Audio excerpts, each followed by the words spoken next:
All right.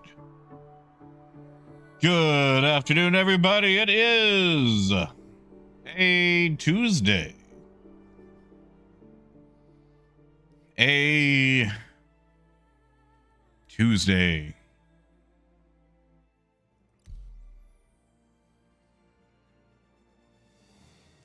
Howdy, howdy, Dragnos. Hey there, Liquid. Hey, Ken. Biker. Biker, that's a pretty decent looking quesadilla that you made.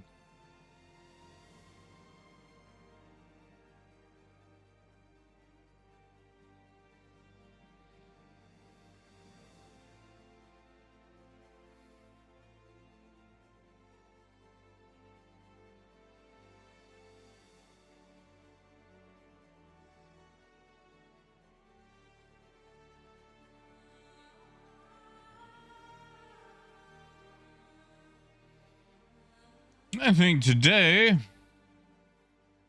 we're going to sell off the rest of that stuff that we got, which means probably hanging around Bueno Ravine. Hey, Coyote. And before we do that, that means we also need to sell the stuff we've got here at Arcor.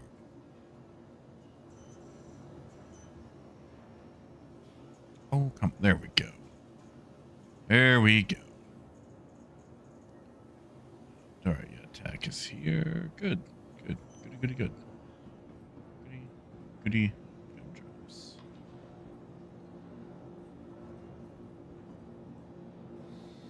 Oh, super, not a whole lot. I picked up some diamantium and adlasium, and I dropped one of them here so I could sell it later.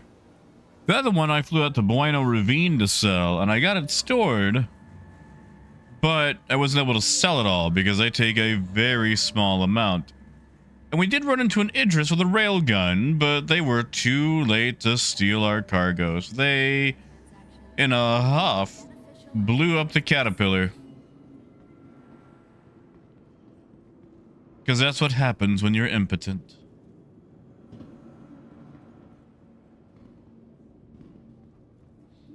I say that.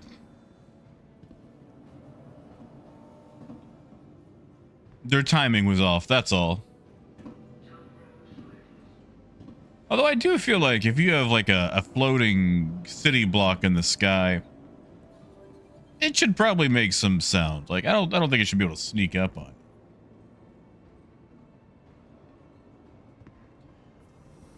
Hey, Jackal, not too bad. Not too bad.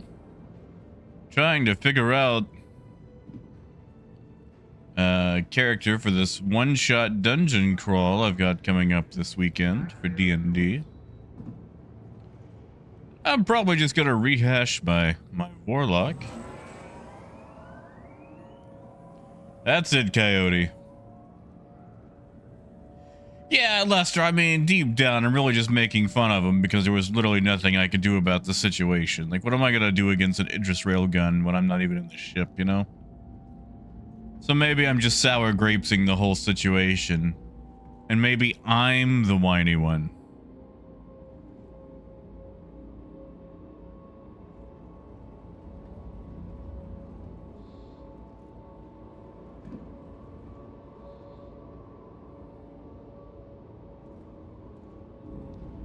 I mean, kid, that's not bad at fighter combat.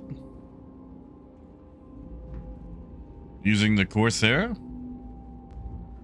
I will say, Ken, the attritions do a lot of damage, but they have a very slow velocity. So I actually find it very difficult to connect sometimes with those. That's why I usually go Badgers. They do less damage, but they're much faster, so it's easier to connect.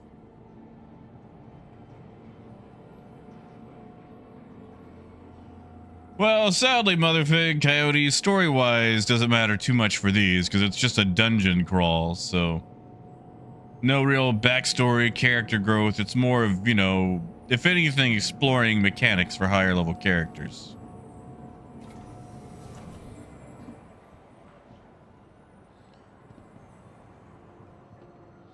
But I will say, I really like how they retuned the Archfey Warlock for the 2024 rules. And they work incredibly well. Is that a new suit? How long has that suit been around? That's not a bad... Sir, are you a pirate? That's not a bad suit. Huh. I could rock. I mean, it feels like a little formal, but you know, we could tussle it up a bit. Hey, serious?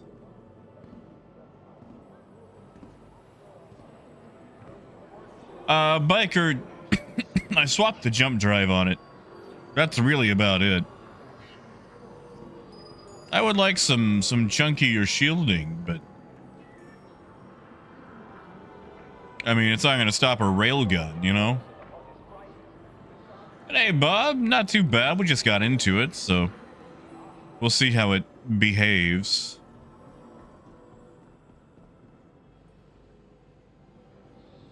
Man, haven't been here in forever.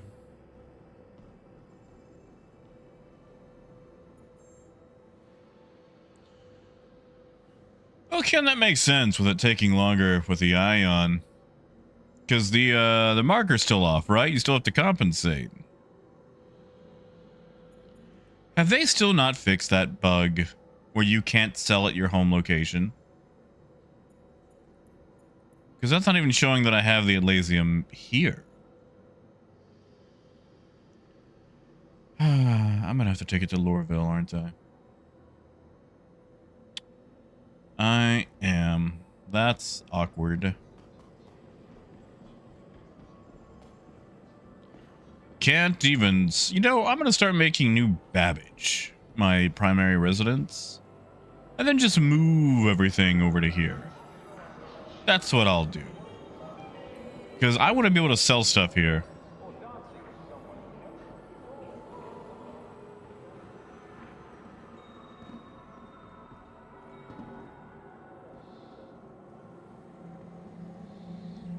Ooh, biker.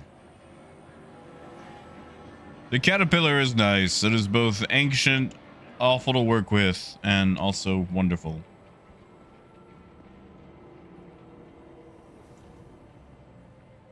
With convenient connection trams across all major commercial areas of Arcon, City Flight is business travel. In my face? Tram now leaving the station. Stand clear of doors.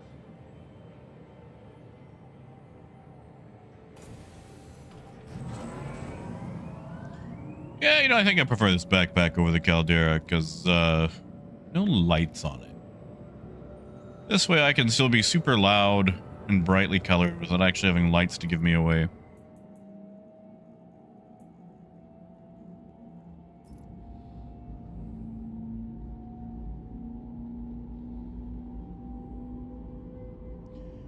Oh yeah, I can. That makes sense. Just like I said, your hit marker or your, what do you call it?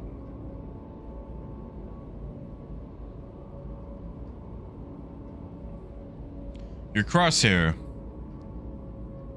is not adjusted for the off-center part of the gun, so you have to compensate for it, which makes it even harder with small enemies like that. Now arriving.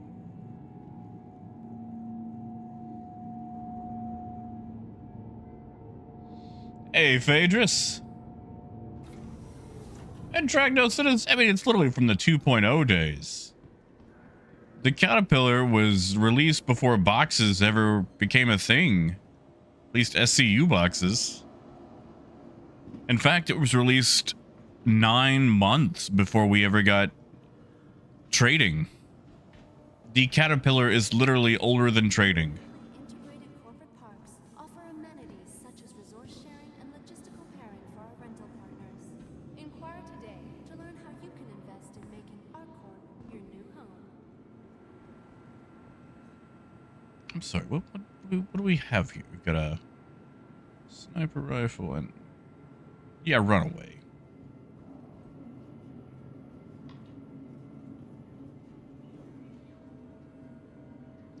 Oh, the poor rat.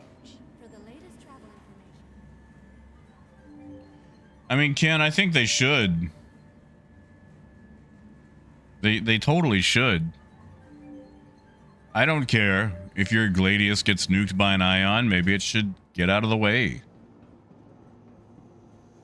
That's kind of the point of it.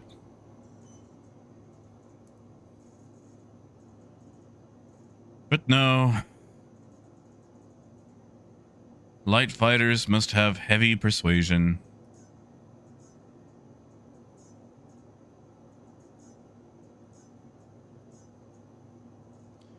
And now we gotta tune that one up.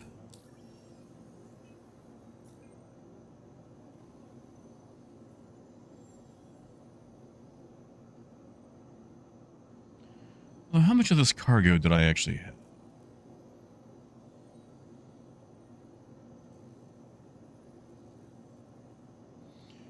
Yeah, right. Or like, literally, the Caterpillar came out in 2.6.3. Then we had a 9-month freeze of no patches or updates or even information. They told us nothing about what they were working on. And we all got super ticked. And then 3.0 finally released. And 3.0 was garbage. Like 3.0, like the time between 2.6.3 and like 3.1 or 3.2 was so bad. Like I didn't play for about 4 or 5 months. And then I went, oh, that game's still having issues?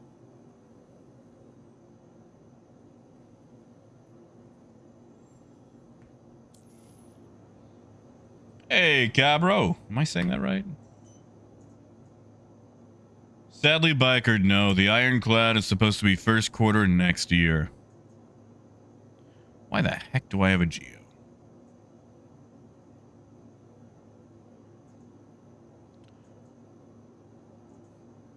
I don't own half of these ships, I swear.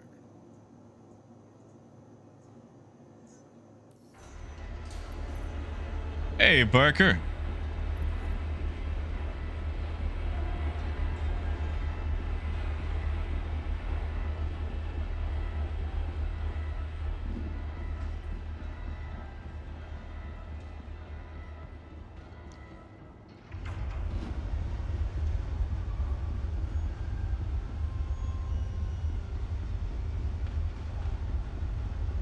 I mean, Parker, that makes sense. I don't want it to be for Invictus, though, but it does seem like a weird ship to drop between the large things. It's like Christmas, we always kind of get something neat. And then, you know, then you got Invictus, but also at the same time, please don't make me wait that long. You know, I could have taken that on the max. We're not gonna take the max.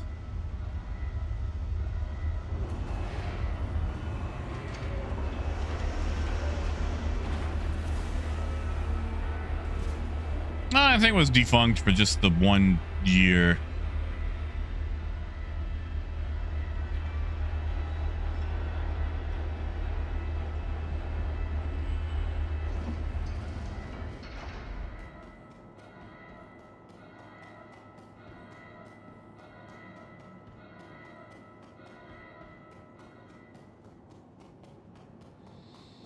You know, I'm glad we've got all these extra cool, rare armors that people are going for, but until we get like a trade channel, it sure is annoying.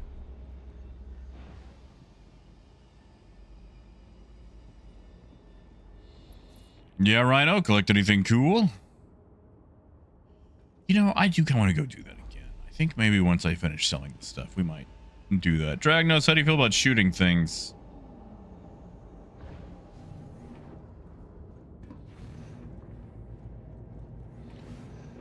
I do enjoy shooting things, especially things that have less skill than me. And I know that sounds like a wiener statement. But I'm secure enough in my lack of ability to admit that. Oh, the reward? What's the reward, Rhino?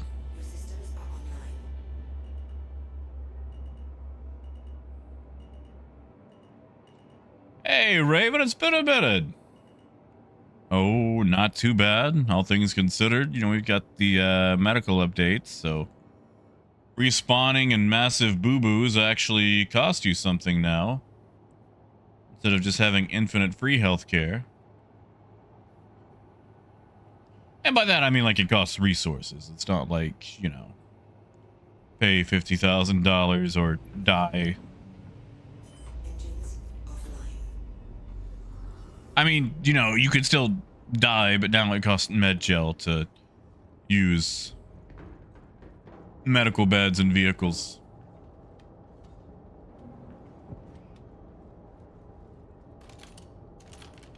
Oh, Wicolo. Yeah, no, that's fair. That's fair. I'm just not a Wicolo dude. What are the rewards? Maybe I might change my mind.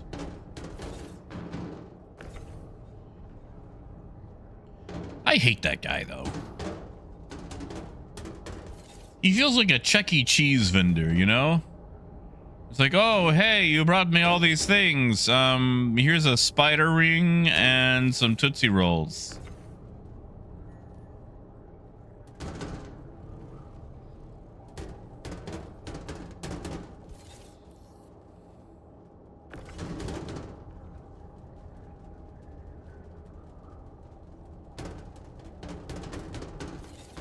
Oh, you gotta do actual experience. Okay, so you gotta go in there and you gotta mess with that poor Vandulio.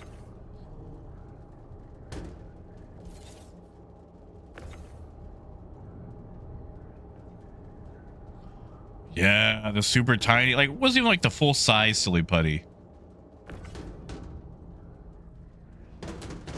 No, Phaedrus, those paint jobs, I'm not gonna lie, those paint jobs are pretty good.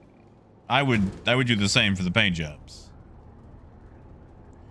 I'm dead. I'm probably saying his name wrong, but Wicolo, however you want to say it, is a Banu dude, like one of the aliens, who has a couple of stations in the system, and you can trade things to get specific items from him.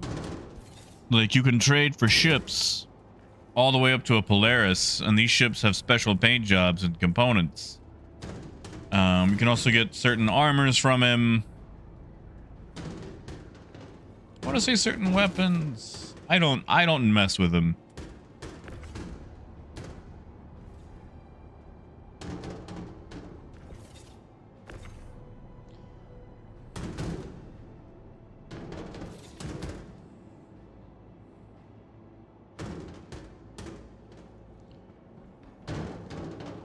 Like, it's a cool thing to have. Like, I'm glad it's in the game. I just personally don't like him, like, as a character, if that makes sense. He's very oh, what's the word? I feel like he cheats you a lot.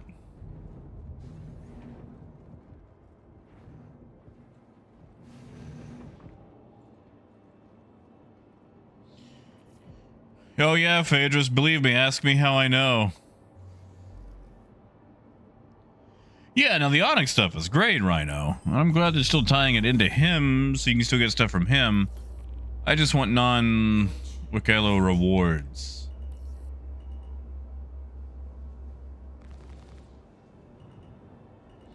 You know, Phaedrus, I am nearly done with Season 3 of Deep Space Nine. And for someone who keeps getting confused or accused of being just the absolute greediest Ferengi, Quark hands out a lot of free stuff. Oh, Death. Death, Caterpillar's my favorite ship in the game, man. I love the Caterpillar. I know I wasn't doing it during the whole Second Life resource drive thing. But the Caterpillar is my favorite ship in the game, and I fly it almost nearly daily.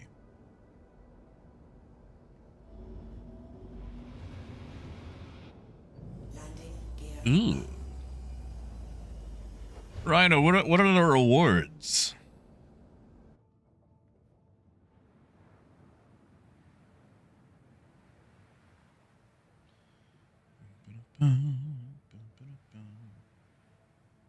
$15 of them. Oh, buddy.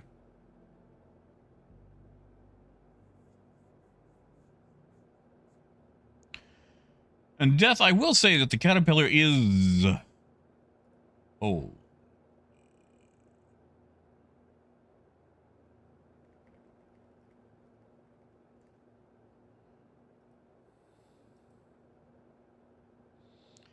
It cannot grid 32 SCU boxes. It has a terrible cargo grid.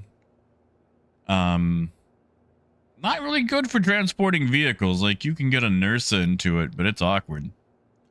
And the tractor beams are terrible. It's kind of like that first car you had as a teenager, where there were like 3 or 4 things that didn't work. The radio was a little bit funny.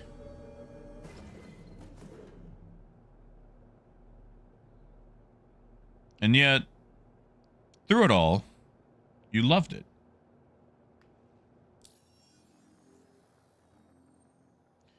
Raven, they are still working on that. That's supposed to also release with the Ironclad. Ironclad is supposed to have that capability, and they will be updating the Caterpillar to also have that capability once it comes online.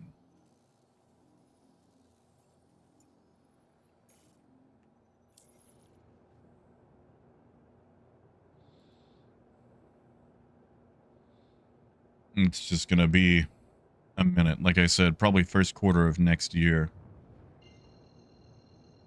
Yeah, Rhino will do. Also, when Raymond gets here, I owe Raymond an apology.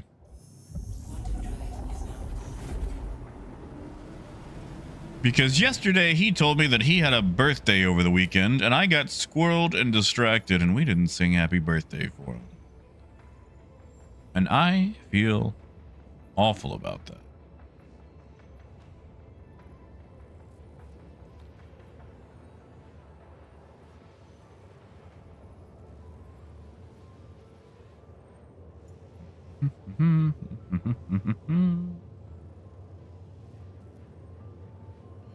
What am I looking for in journal, Rhino?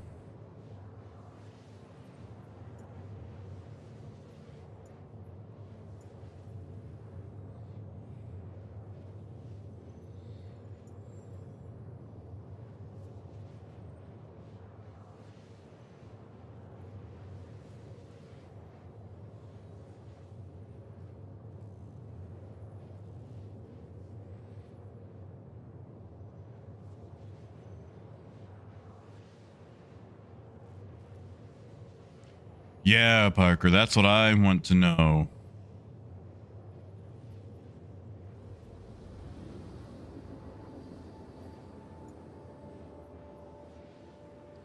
Well, I'm at the bottom. I've got Hurston.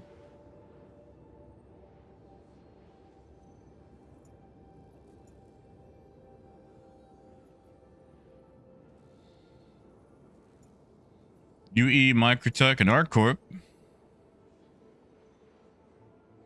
Yeah, probably because I haven't talked to the guy yet.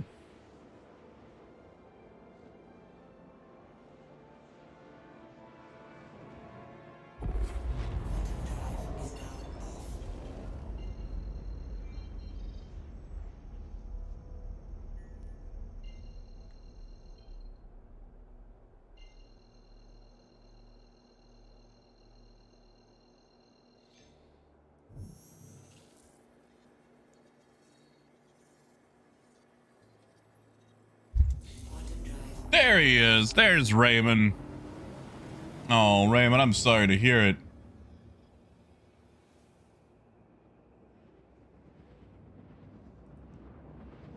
I don't know why it does that.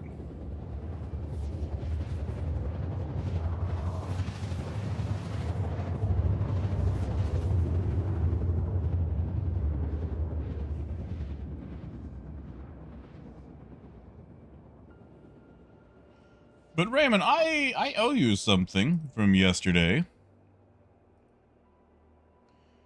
I mean, Parker, you're always welcome to come along We could sell this stuff off at Lorville, then go hit an Onyx facility. Find more clothes. More armor. If you're interested. Or venture into Pyro and sell off the rest of my Atlassium. Well, Raymond, you told me yesterday that you had a birthday over the weekend. And like an uncaring jerk who got distracted, I forgot to sing you a happy birthday.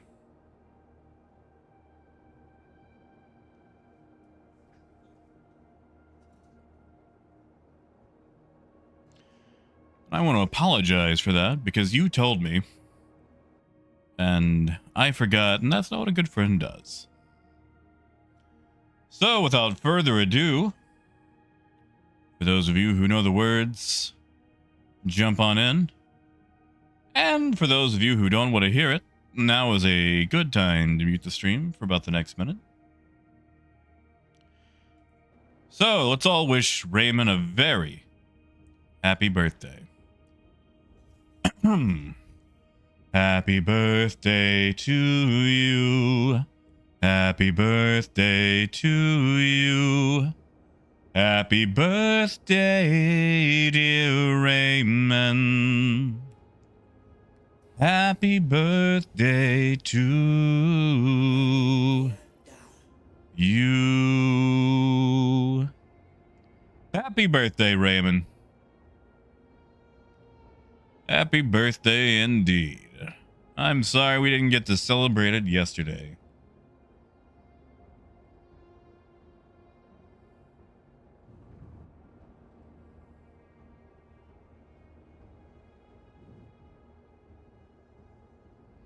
And of course, a very merry many more.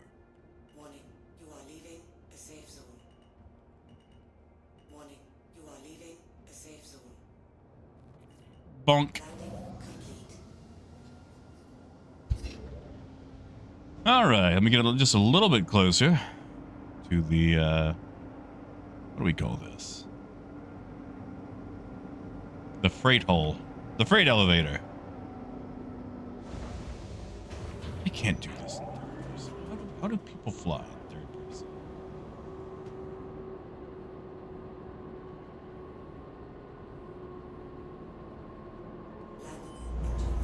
There we go.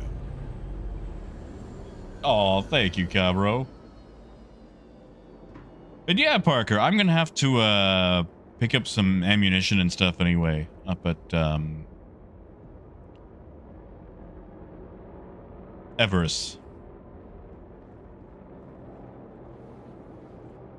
So you got time, no rush. I gotta get kitted and all that, and yeah.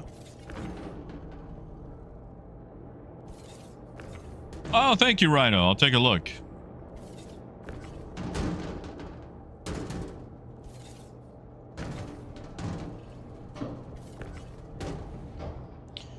Apple, what did you do today that was silly? You bought a guitar. That doesn't sound silly to me. I've bought a couple of guitars in my life, never played or never learned to play any of them. I tried. Oh, did I try? Oh, do they, Parker? Well. As much as I hate Lorville, maybe I will spend a couple of dollars here.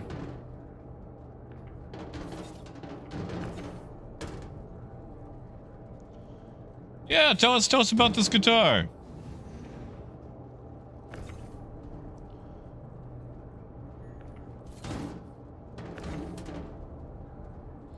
Hey, that itch might actually stick longer than you think.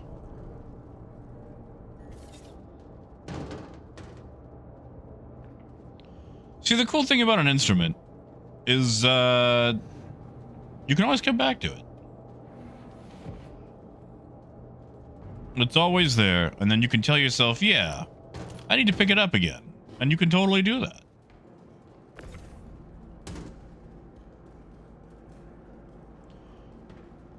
And before somebody mentions the Atlas, I know I could use the Atlas to make this faster. I just don't want to pull the Atlas. And I'll like the Atlas. And I'll wanna.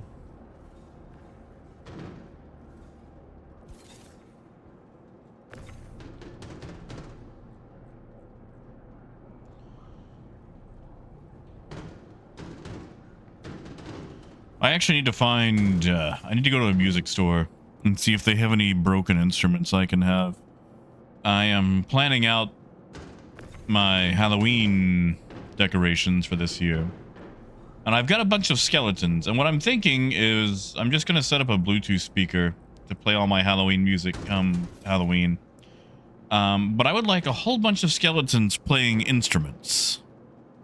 You know, guitar, bass guitar, drums, microphone, and I'm caught between getting like a fake xylophone or just having a skeleton playing xylophones on another skeleton's ribs, because you know the xylophone is the instrument of the skeleton. Like, it is the cultural instrument of skeletons everywhere. But like, I wanna get a bunch of skeletons having a band in the yard and just call it the Skeletones. And just play all the goofy Halloween music that's out there.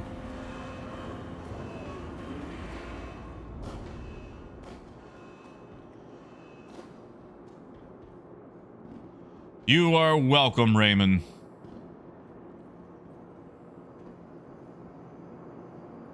You are welcome. Should get you a pizza on me. Yeah, see, Parker, that's what I was thinking.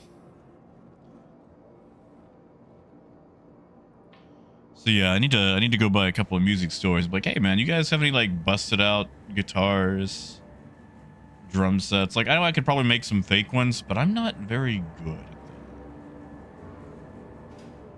them. Ooh, Ponogizer. That is a very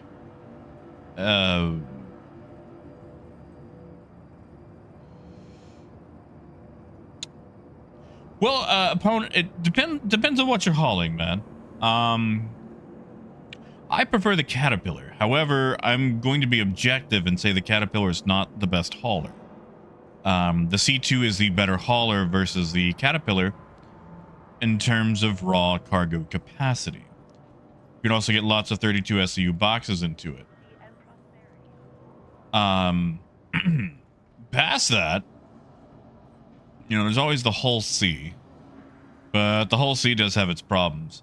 I'm going to throw out a weird one here, and I know this is coming from a position of privilege, also a position of privilege that I do not have at the moment, but the Idris. Idris can actually make about $1 million or so a run, all auto loading, and very few people out there are going to have the cojones to go after an Idris. You can make a lot of money auto loading with an Idris. But you got to have an Idris. So if you don't have an Idris, I'd go C2.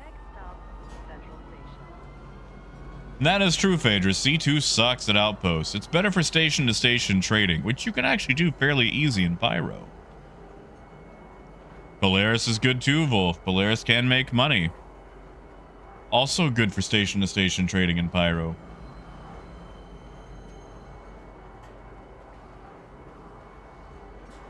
Oh, dangest. What?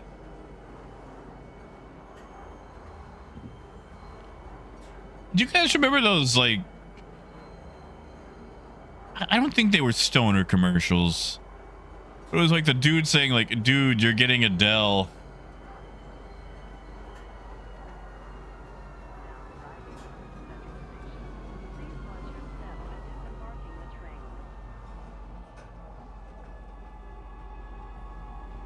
Howdy, Adam.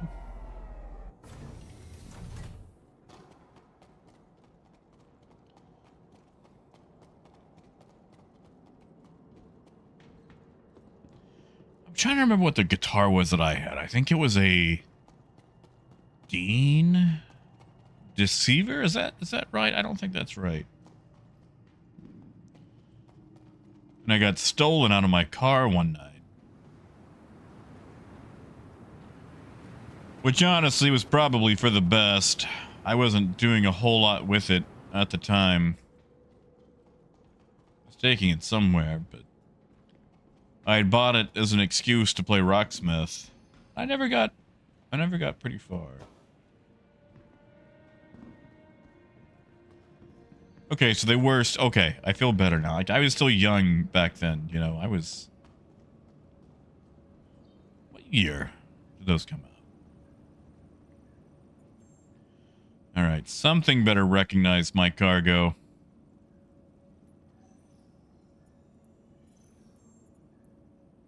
Haha, success.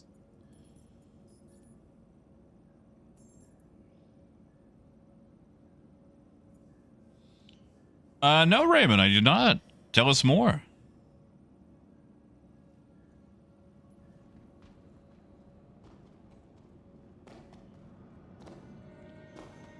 Now, Apple, you're not doing the correct thing. What you have to do whenever you get into a hobby is automatically buy the most expensive thing, because expensive means it's the best, and therefore that means that you're the best at it. And it makes up for your lack of skill as a beginner. So always make sure you buy the most expensive thing when getting into a new hobby. I just want to clarify, that's an absolute lie. Never ever do that. Unless you just really like that thing that happens to be expensive. Don't expect it to make up for skill. Ask me how I know.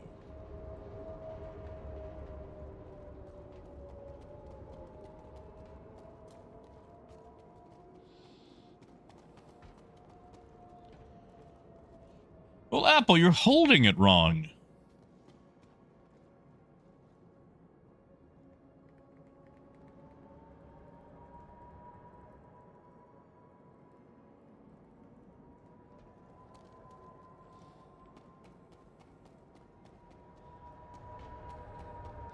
Oh, yeah, Raymond, they're definitely wrong. And also, I don't think they've updated them in, like, what, 5-6 years?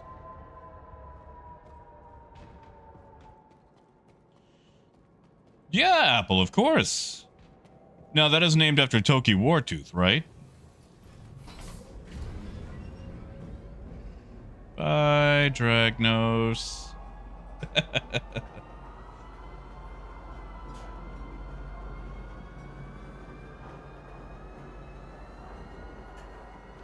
Yeah, undead. I try to stay far away from them, unless, of course, I'm playing with somebody who is utilizing the Idris.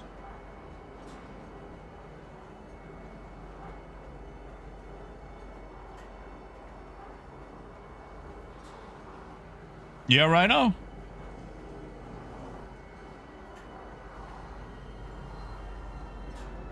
It's dark outside right now, right? Why not take a snapshot?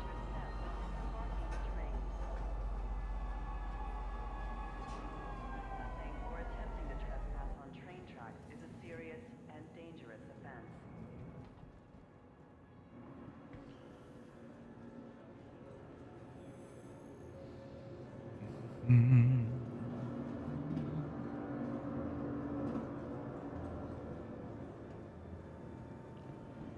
See, now I've got some Metalocalypse stuck in my head from Doomstar Requiem.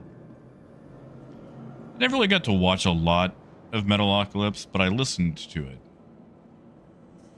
Because one, I'm a sucker for a rock opera. Like, I like musicals.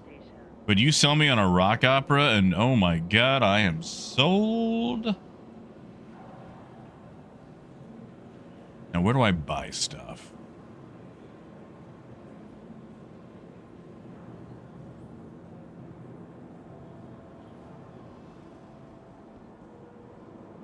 You know how long it's been since I've been in Lorville?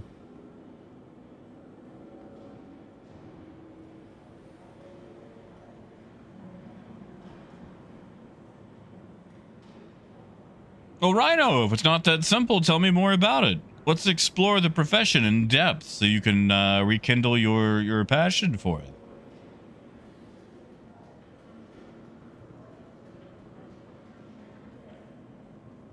Aha, there we go.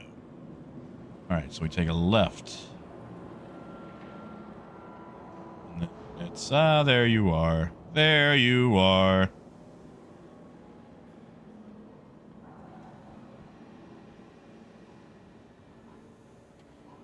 Oh, Rhino, it sounds like you better get on it.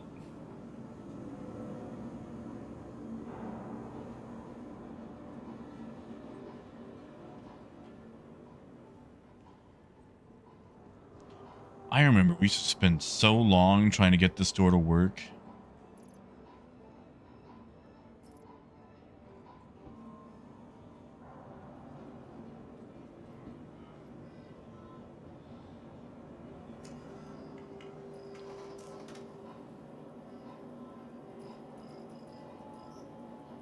Oh man, I forgot all about the armchairs. And the couches and the tables.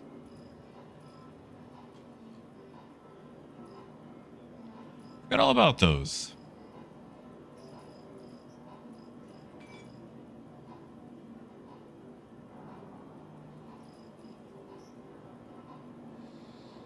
You know what? If I'm going to have multiple people with me, I think I can get away with just having my S71 and my LH86.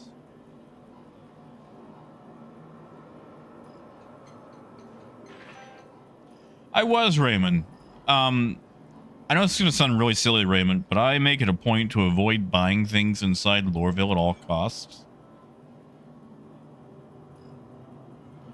Just because I don't like Lorville. Like, conceptually. Like, decor-wise, setting-wise, it's great. It's amazing. I just don't like Lorville narratively, if that makes sense. I'm sorry, did I not? Oh, I guess I am kind of under personal weapons, aren't I?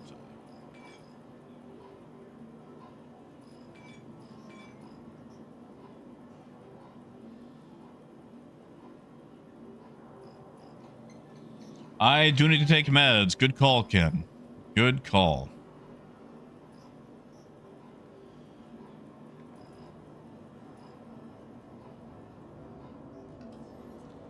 Apple, I don't know. How much are things? I guess we could go look at ship prices.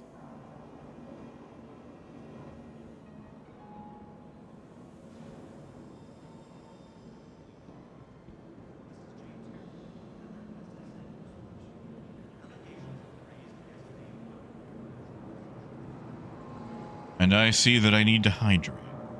I will hydrate here momentarily. Are available at all price points. See a habitation rep for details. Yeah, Parker. I'm currently in a party with Dragnos. Dragnos, could you make me party lead right quick so I can invite Parker?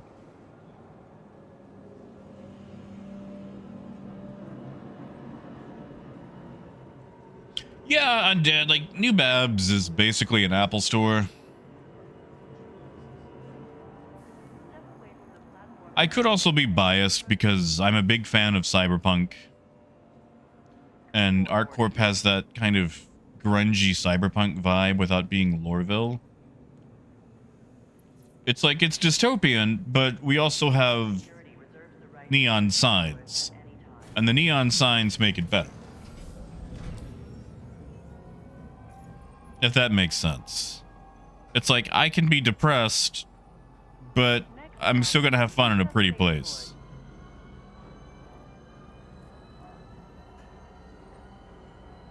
Parker, are you online? Are you in my server? I don't think it'll get down to the H's. There's been this issue with friends lists where if you have too many friends, it won't show you everybody who's online. Now arriving. And it's also been having issues with the H's. Embarking the train. So look at that. It goes from G to I. Passing or attempting to Metro Center. Dragnos, could you invite Parker to the party if I pass it back to you? Or Parker, if you're here in Lorville, I can meet you face to face.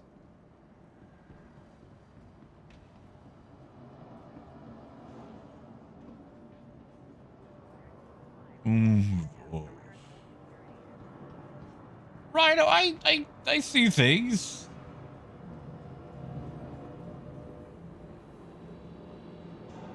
Apologizer, I fly all mouse and keyboard. But no, Rhino, I told you you should get to setting it up. Rekindle your passion.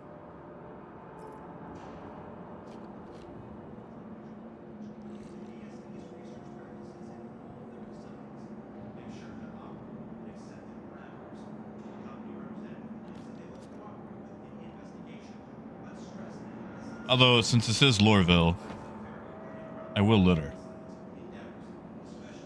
But yeah, no, I just go all mouse and keyboard.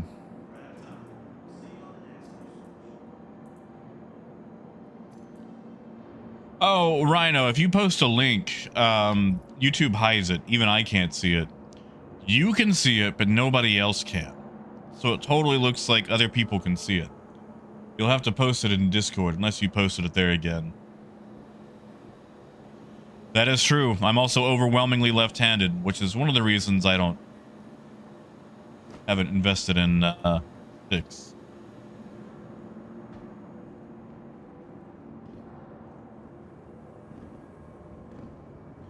All right. We're gonna go look at prices.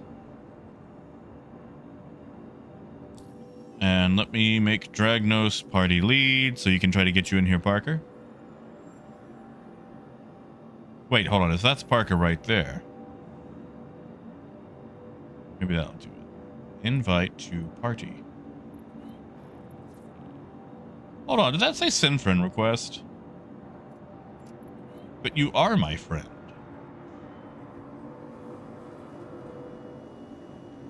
Now, Discord I can look at. So you give me a second. I'll take a look. Dude, Pone, we play a game with like $5,000 spaceships. Why would I judge? Actually, you know, Ponogizer, we were actually just talking the other day about expensive hobbies. I think Christian brought up that someone bought a Labubu for... I forget the amount he mentioned, but it seemed ridiculous.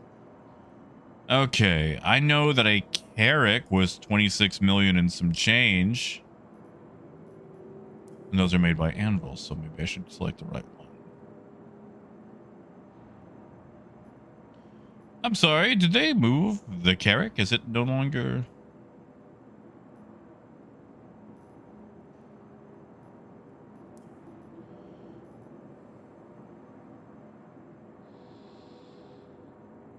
I don't know, guys. I don't think these 5% discounts have come through.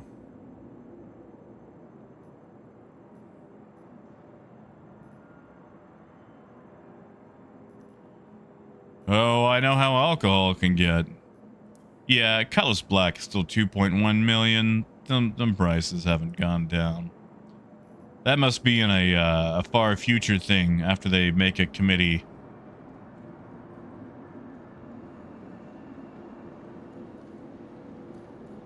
And figure out how they're going to accommodate the 5% discount.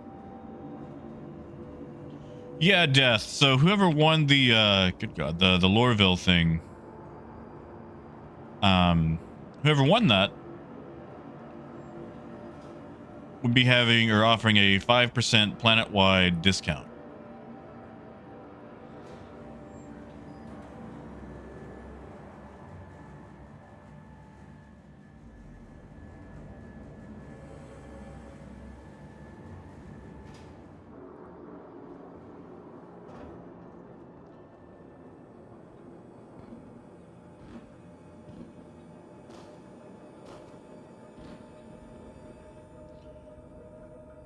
You know, I still have a medevac. Do we want to take the medevac there or the caterpillar? I feel like we should do them in ArcCorp, less traffic. While I wait, I'm going to open this link that Rhino sent me so I can take a look. Ooh, Rhino. These are beautiful.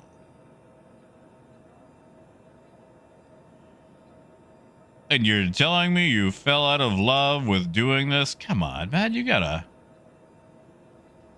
find your passion again. You gotta find that passion. Look at that. That's beautiful. Here, I think I can link it. Rhino, are you okay with me linking this? I can link it since it's my stream. And I'm, you know, a special boy. Yeah, Parker, I don't think we're hauling anything away from it. Are we? I wish there were components to find. Yeah, I'll take the caterpillar. We're good enough. We don't need no healing.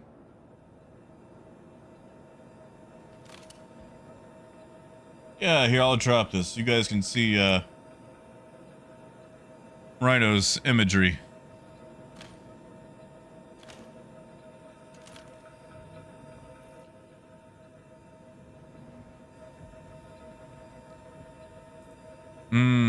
P4. I didn't bring any P4. That's cool.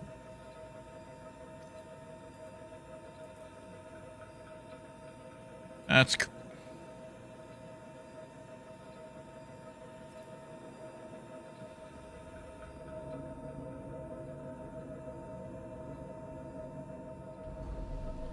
Well, Rhino, I won't say it just to make it not obvious.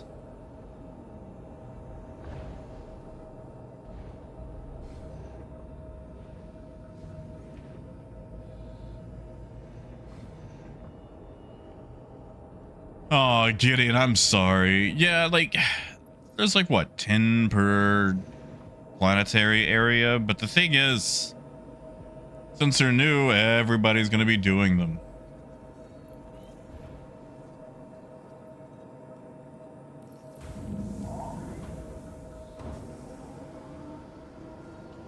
I see Dragnos. I see, okay, there's Parker.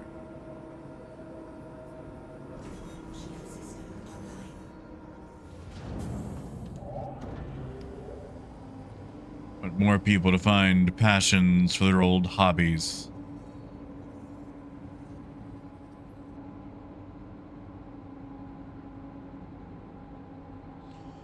Yeah, I tell you what, once we get there, I'll spawn the medevac. And we'll use it just in case anybody tries to bushwhack us.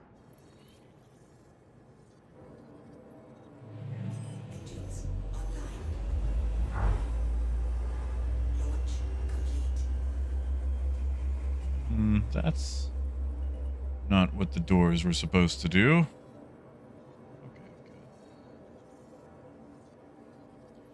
Howdy, Gaz.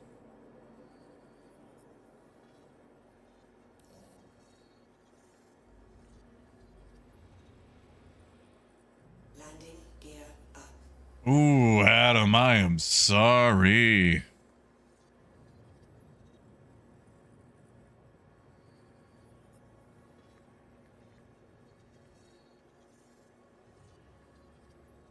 I haven't done an Eckhart mission in a while.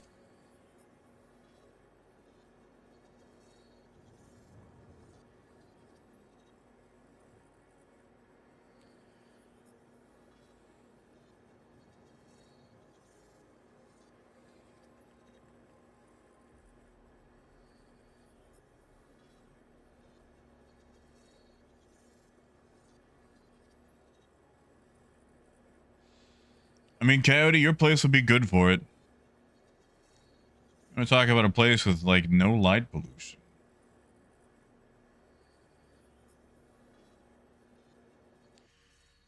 Did they ever fix the respawn issue? Like, I know that's what you ran into there. Where things were just spawning in way too much.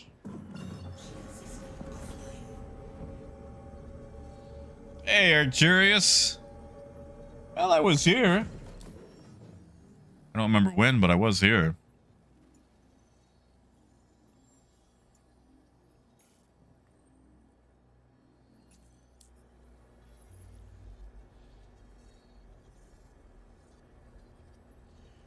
Good job, Raymond.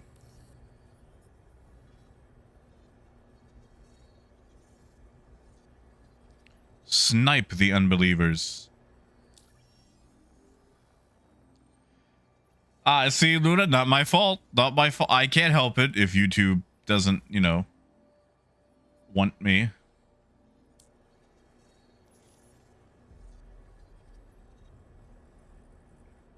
I was here the whole time. I got you, Adam.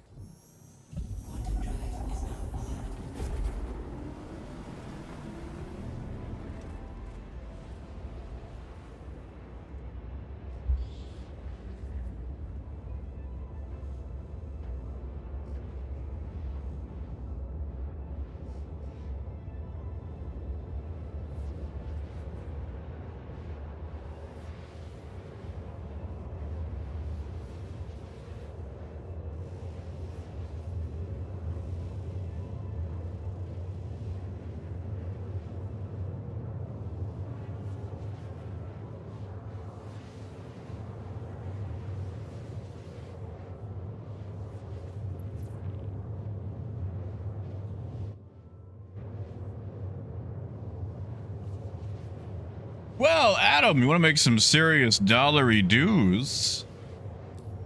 What ships do you have access to? Because it takes a little bit to work up to it, but with hauling missions, you can make 700,000 a pop every 15, 20 minutes with a hull C. Problem is, you have to have access to a hull C, and you don't have to own the hull C. You just have to have access to it. So, like, you could just always borrow one, but, you know, getting access is always the crux. Past that, there's a few different ways. Gideon, you may, of course. You'll just have to post it in Discord so I can link it. Because any links that are posted, you'll see it, but nobody else will. Unless, of course, you're a mod.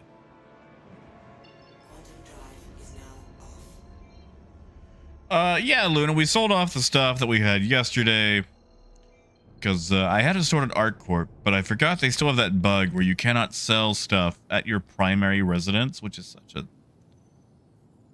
such a dumb bug. So anyway, after that, Parker and Dragnos are with me, and we are going to what's the word? What am I doing here? Investigation. We're going to go back to more ASD facilities.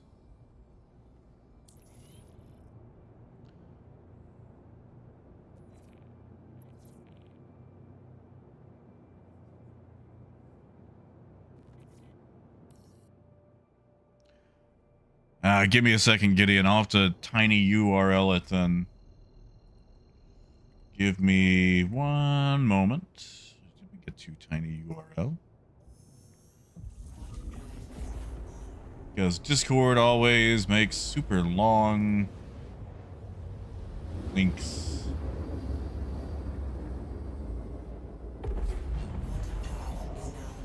Copy link. Enter link.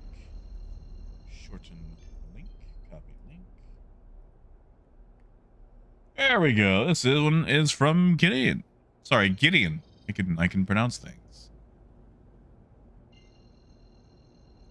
That is true. What Rhino says. You could rent a raft to do the Red One missions. They will rack up money pretty quickly.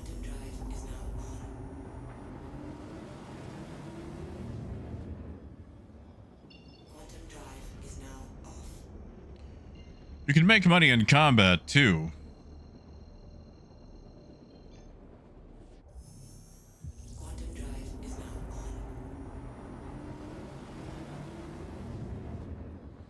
Oh, I love the Star Lancer. You know, I think I actually like the TAC more than I do the Max. Like, it's like surprised at how much that thing has grown on. And Face, you did not, man. You did not. We had our giveaway yesterday. Arcturus, Coolwater won the Apollo yesterday.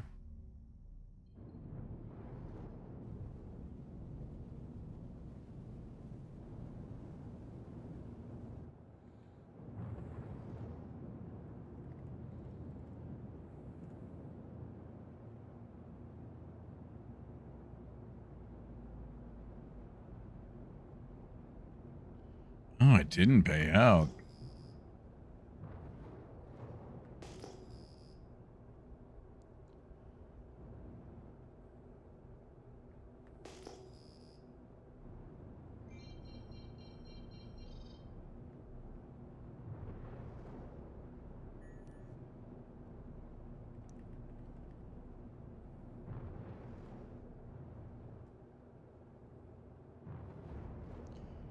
You know, Adam, it's not exactly a mission, but you could always farm the Onyx facilities for ASD armor and sell that. I don't know what it's going for these days, but I know a full set last time I saw it was like 20 million.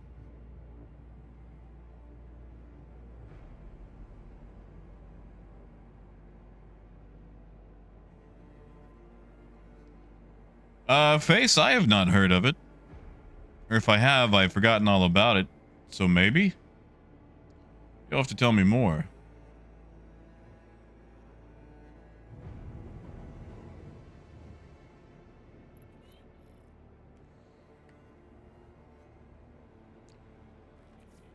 Landing gear up. Landing gear down. Although I gotta say, Endless Legend 2 dropped to early access, and I know it's early access.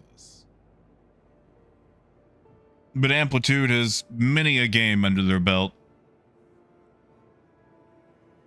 So it's not exactly hard for them to churn it out. It's not, you know, Duke Nukem Forever. Or any other games that took longer than anticipated to come out that people might be playing. Landing. Engines offline.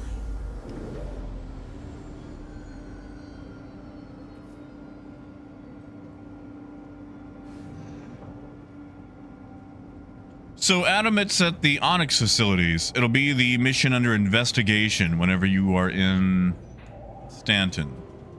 It'll take you to one of these Onyx facilities that we are currently at.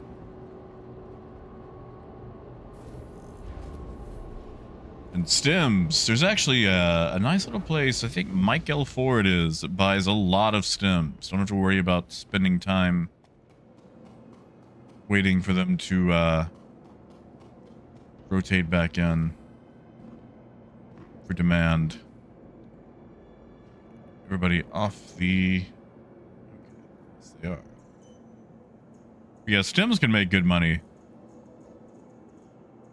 There's a sheet out there.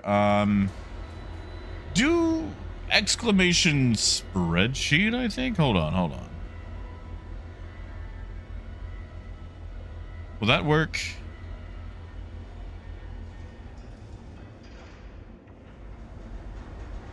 Okay. This is not my spreadsheet, but that is a good trade spreadsheet. Now, I will tell you right now, it's not going to be able to show you demand limits at a place. So some of those routes will be flooded.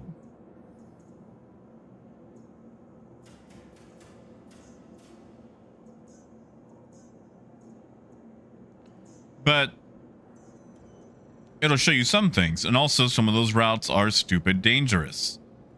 You got a route that tells you you're going to like Bueno Ravine or Golden Riviera or Sears Canyon. 8 times out of 10, you're gonna get sniped, blowed up, railgunned, or just bombed.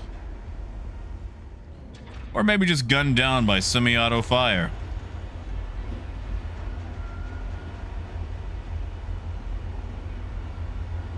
Now, Wolf, why would they take a special interest in you? You didn't do anything, right?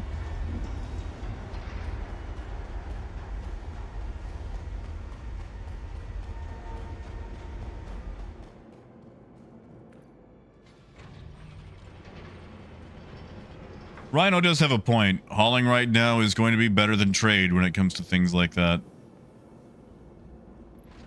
Good morning, Derplo.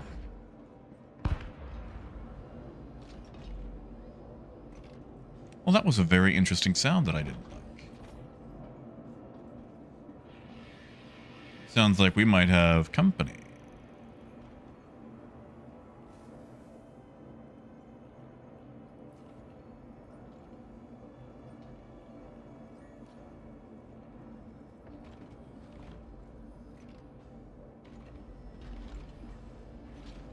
Actually, I could leave my P4 here.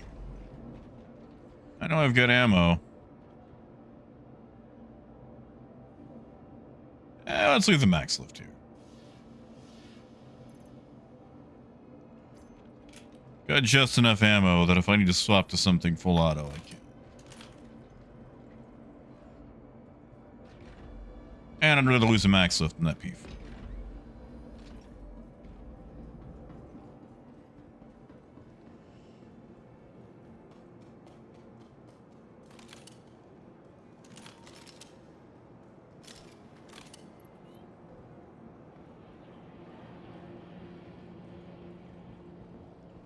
And did I leave anything here? Oh, Gideon, I'd say between the three of us, we're pretty much full up.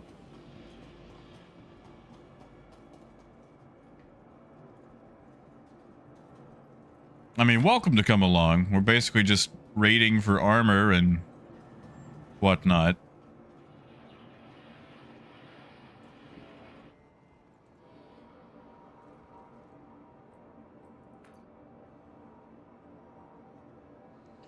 Raymond, I just haven't put it on yet.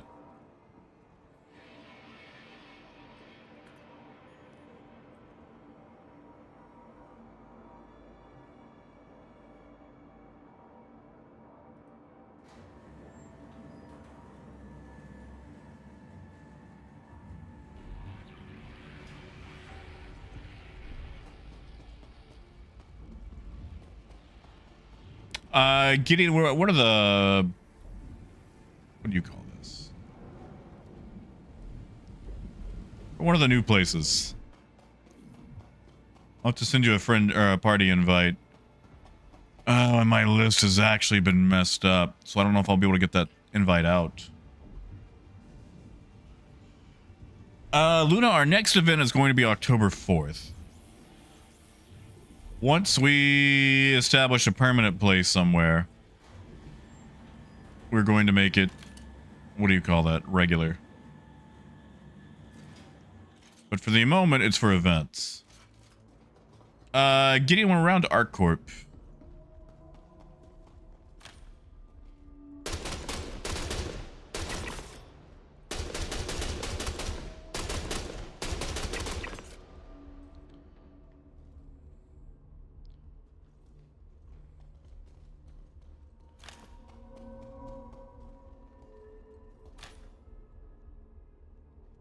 This guy never gets a gun. Although he's upgraded since then.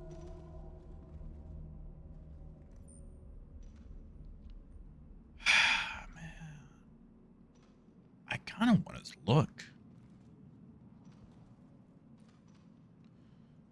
He's lucky.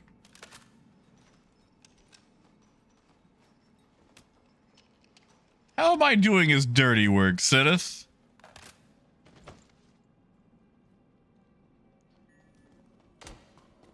Ooh, what's the hotfix for? What do we get? Anything cool?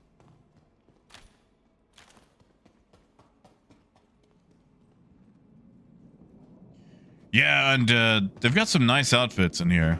Oh, I fell. No, that's fine. That's fine.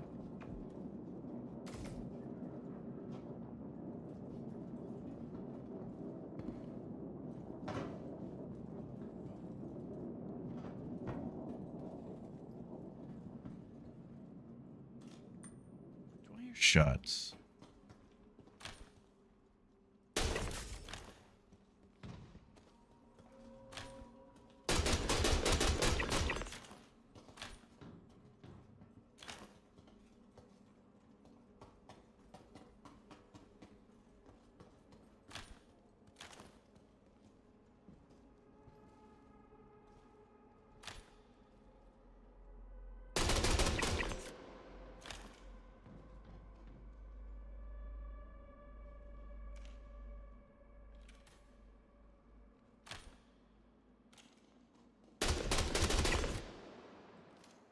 Gotta say, I do like my S71.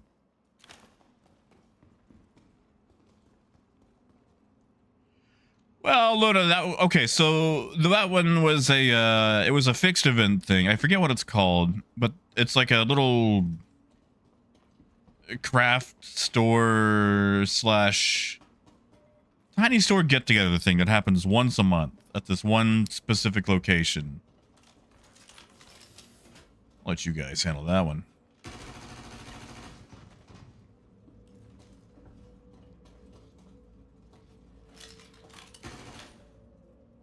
That's a plant. That wasn't a plant.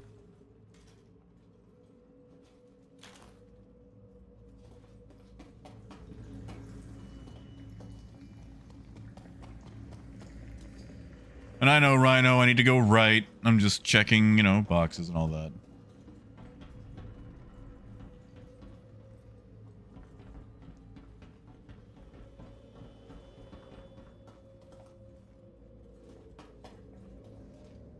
That seems like a trap.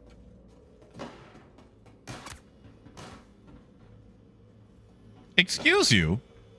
Who?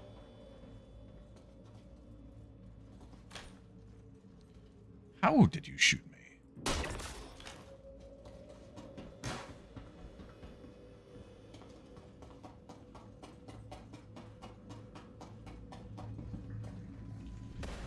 I mean, I feel like with 3 buddies along with this Rhino, like, at this point, it's just fun to, you know, shoot everybody.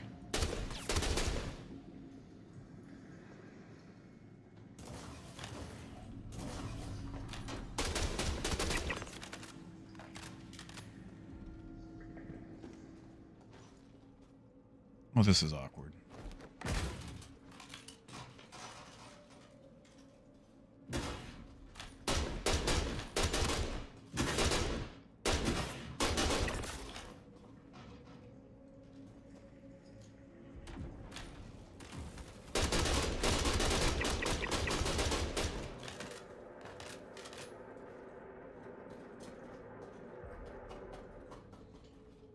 All right, everybody alive.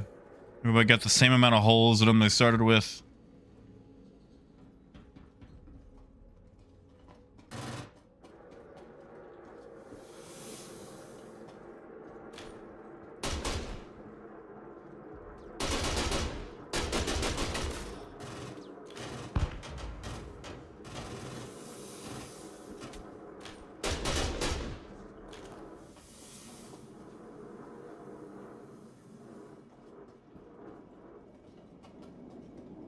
No, just NPCs, Gideon. No one's special yet.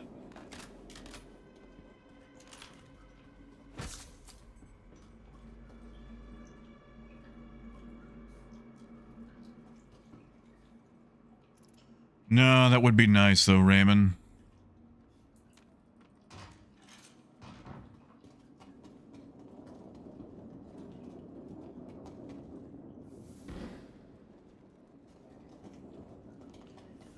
And then the drop down again.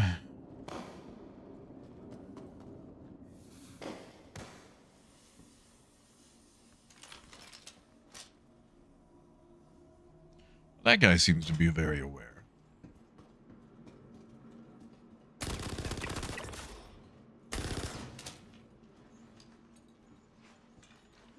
There were always 2 in here.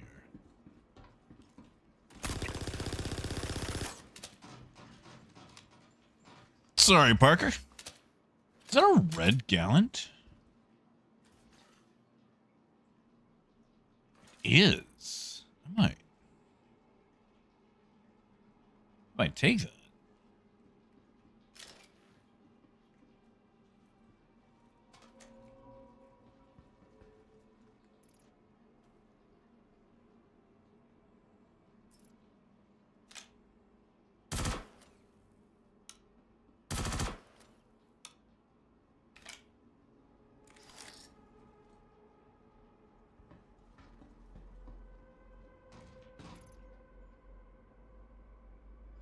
Oh, Wolf, you know, we've got, guess a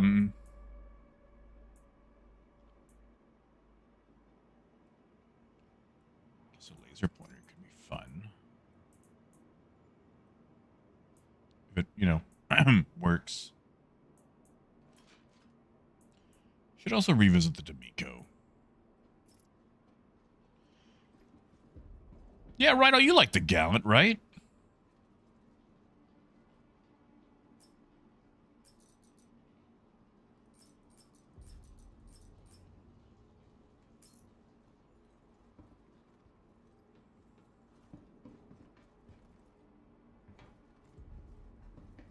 I know somebody else had a gun in here. I'll take some stuff off of.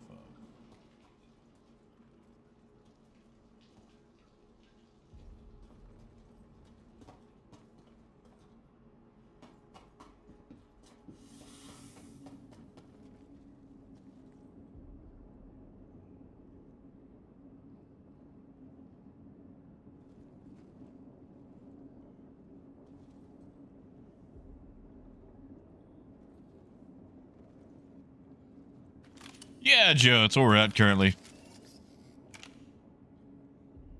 I probably need like a, what, an EMOD stabilizer for this thing?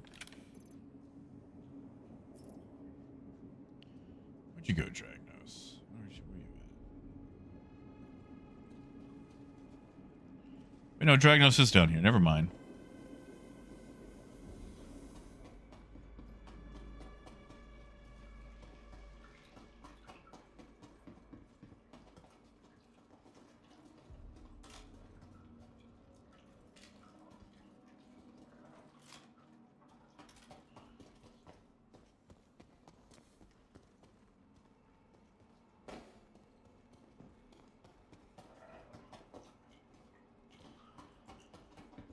I think my big issue is that I'm a big sucker for semi-auto fire.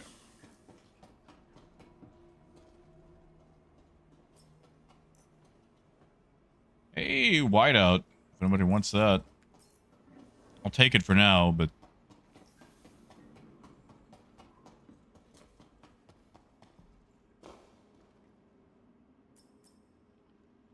And nada.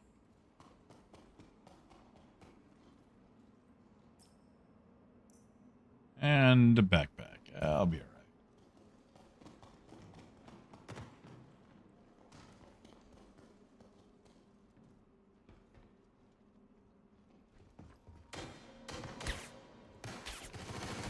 I know those shots aren't coming from the right spot.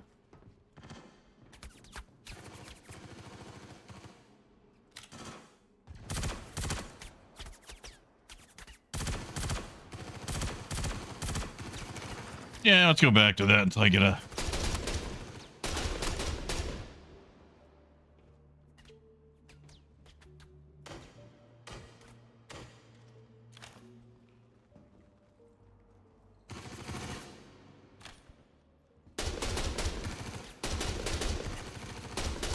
How dare this plant only work one way?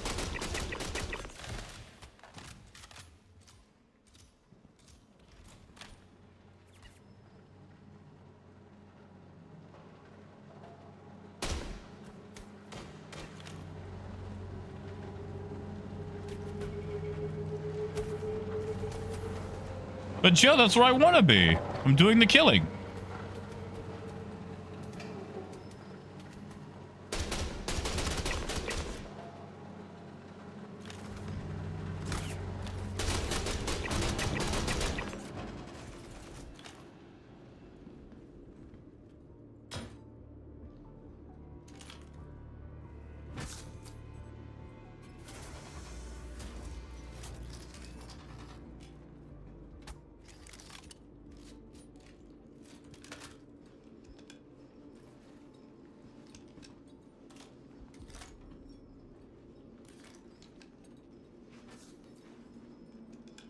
Guess I could hit the button for that.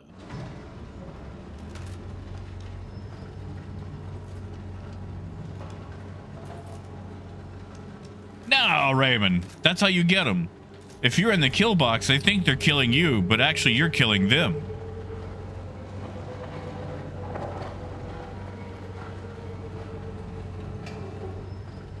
That's how you get them.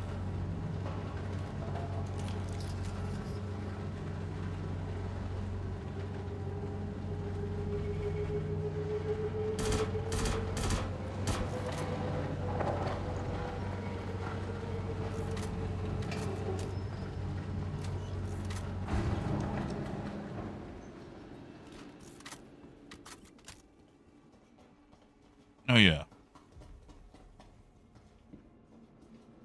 Double check this.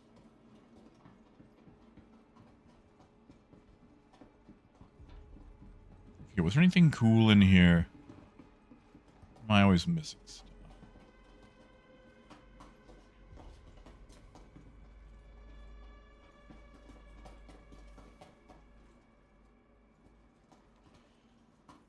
Gideon, I can try. It hasn't been showing me people that are online sometimes. There we go.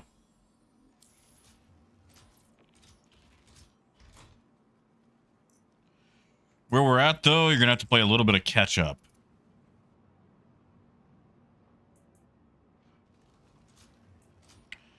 I had a friend that was looking for Inquisitor stuff.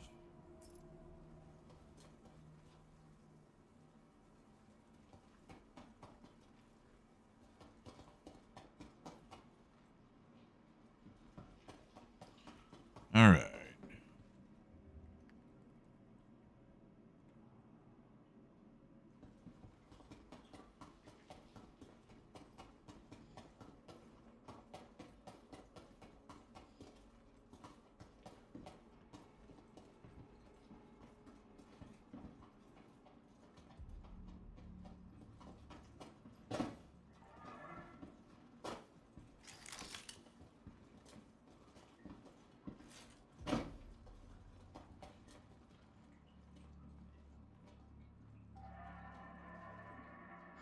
Nothing at all.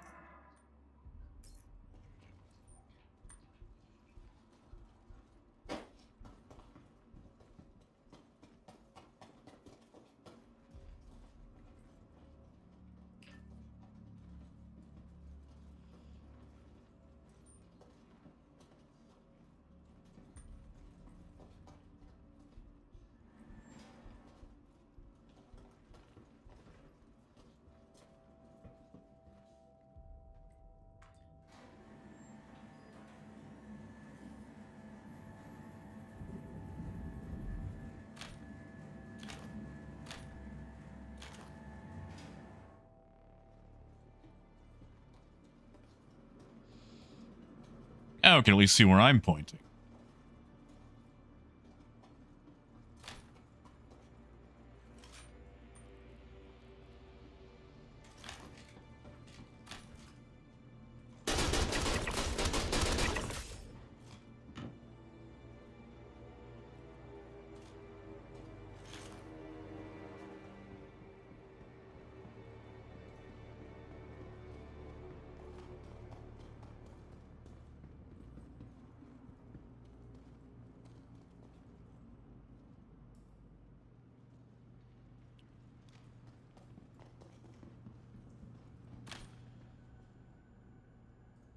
Lots of dead bodies. That bodes well.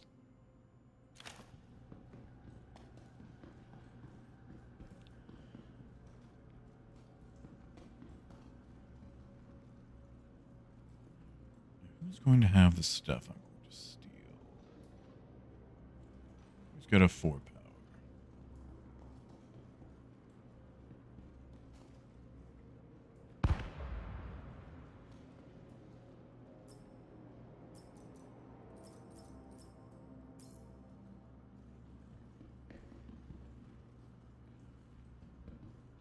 I'll collect it from down here.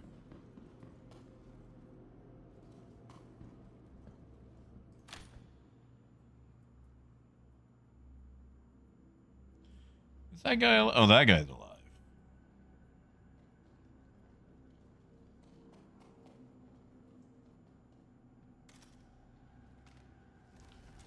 Oh, I just realized I never turned on my my speech volume from the other day when I was suffocating constantly.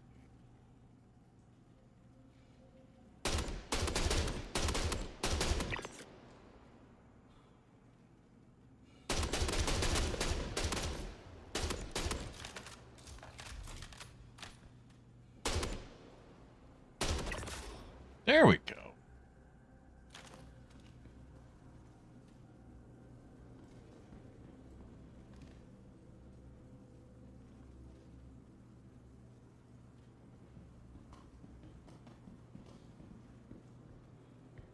I think we're sending. Is that the right? It doesn't feel like it's the right.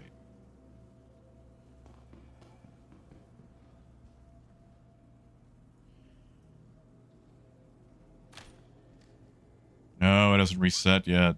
That could be interesting.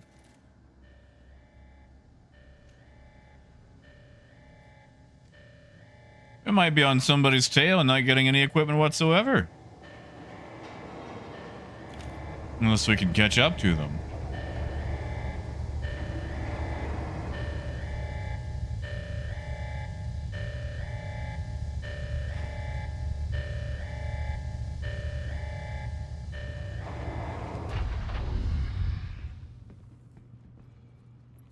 All right, let's send it. Where's the button?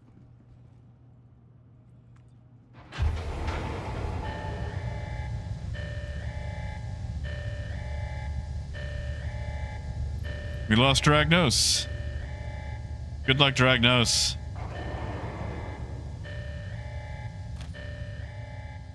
Godspeed.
Yeah, Raymond. Wonder if we can catch up to him. Or if it's just on a silly long timer.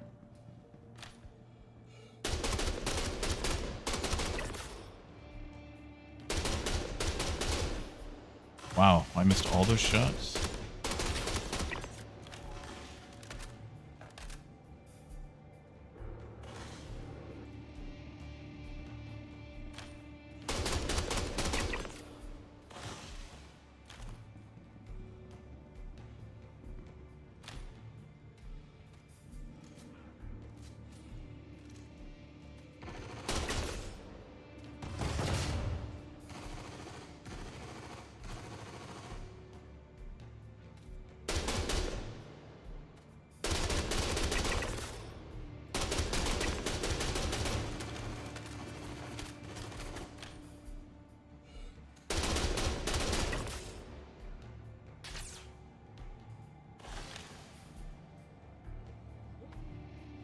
Screw it. I'm going for it.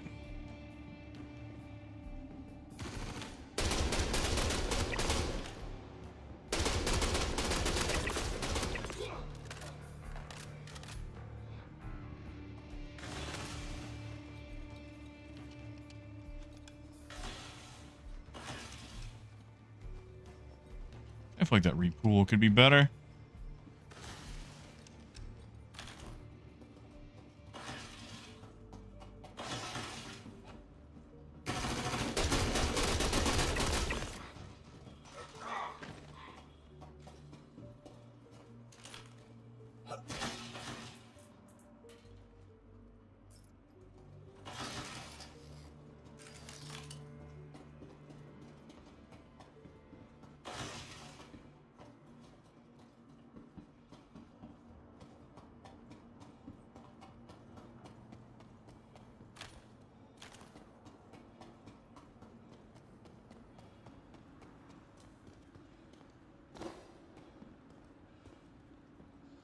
Does he know about the secret box? I mean, Raven, maybe a little bit. Oh, he knows about secret box. Okay.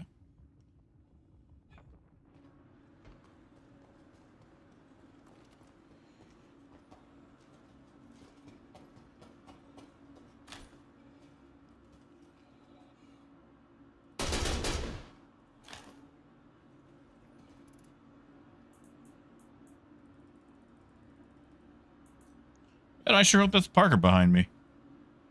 Yep.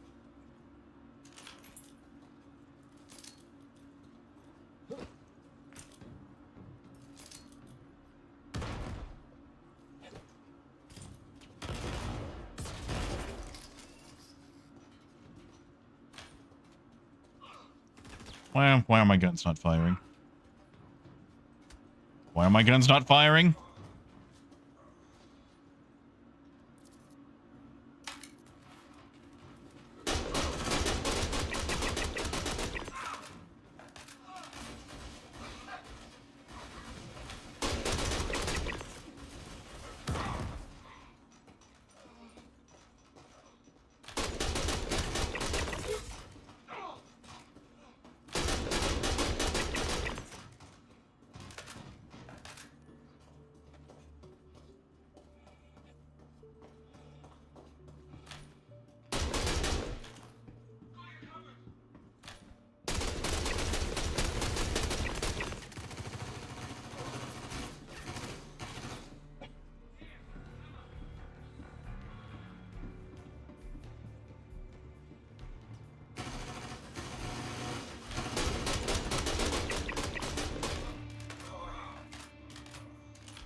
That we need the code, but 8664.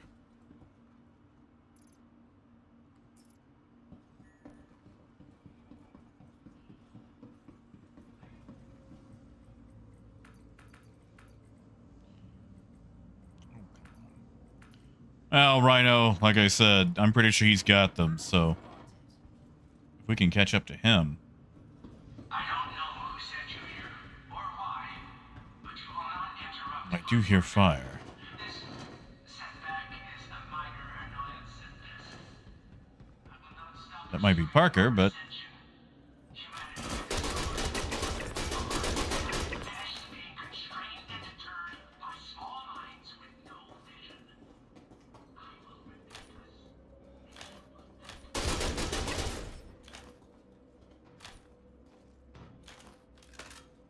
lead response.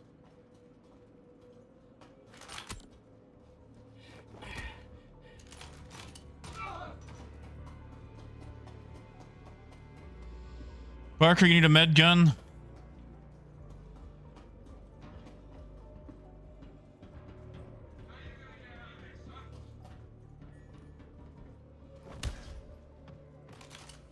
Oh yeah, Ken, you can solo it. Just play it careful. For example, I wasn't watching that corner.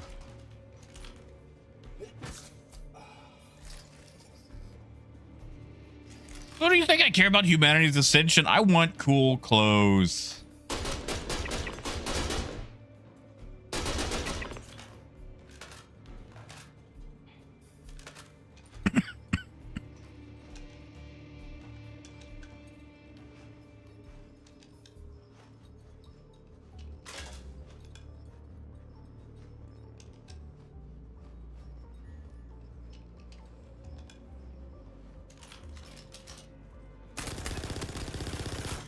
Would be real cool if my pistol actually fired when I hit it.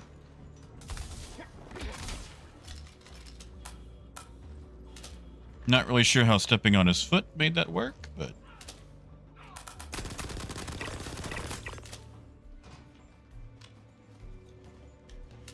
Yeah, see, this is why I like to empty my mags. With that repooling, that just takes so long.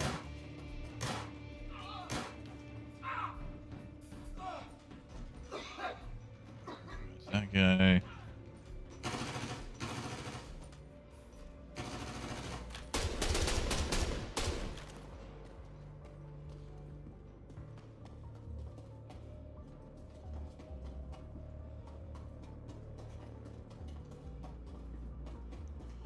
Yeah, I think we're too late.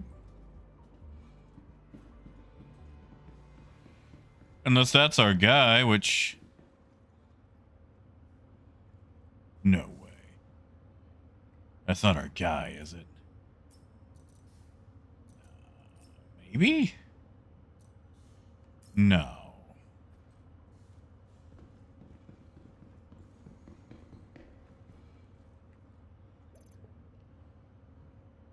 Rhino, do you think it'll matter? If the guy's already been here, he's probably grabbed the code. And now we're losing precious time trying to catch back up to him if he's in the next room. That's the thing. I was trying to catch up to him and then kill him to take his stuff.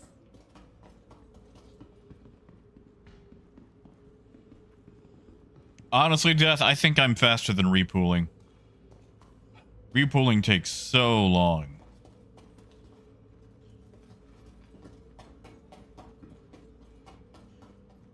Well, Rhino, that's it. If all the boxes are emptied and he's still here, I'm wasting precious time checking these boxes when I could be killing him if he was still here. That's what I'm saying. Like, there's no point in checking those. 8541.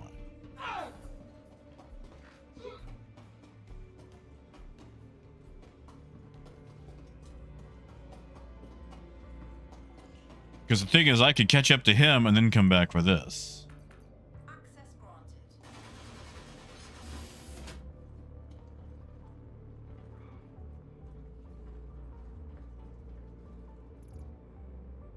Yeah, see? Told you it was a waste. I'm just saying, Raymond, I came here for stuff.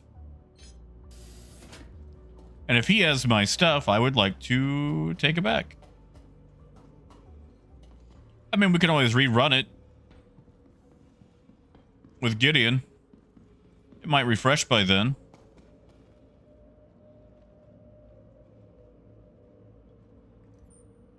Ooh. That is kind of messed up, though.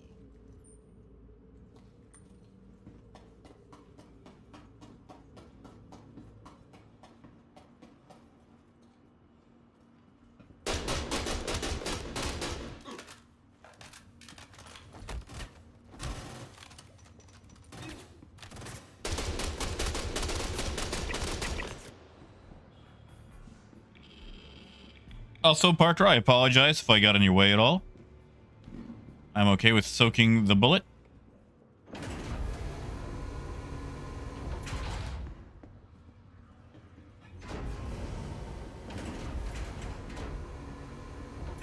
Oh,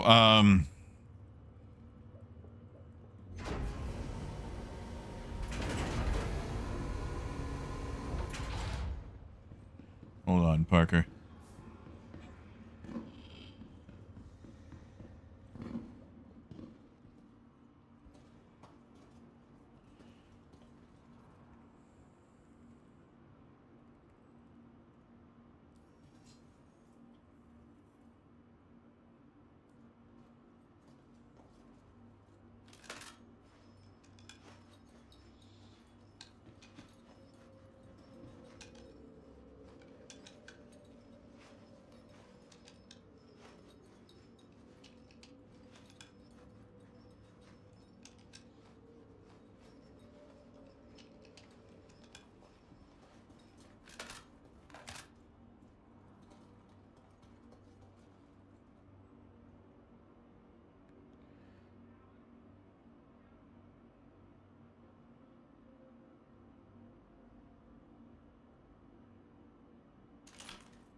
I'll wait for him to try the double tap before I hit him.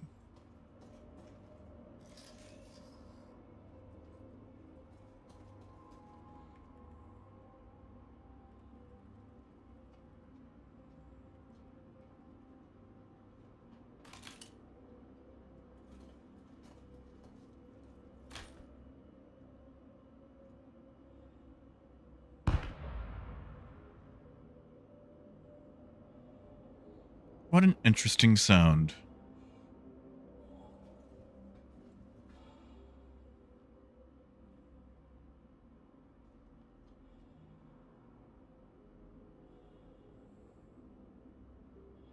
Okay, she's good. Let's do it. Gideon, we're gonna come find you.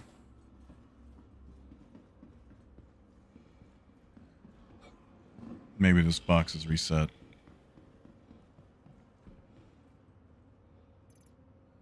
Righto, I'm wireless. Wireless mouse, wireless headset. Shoot, I'm streaming over Wi-Fi.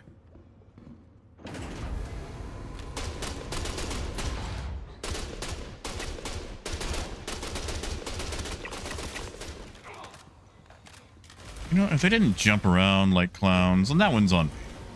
That one's on me.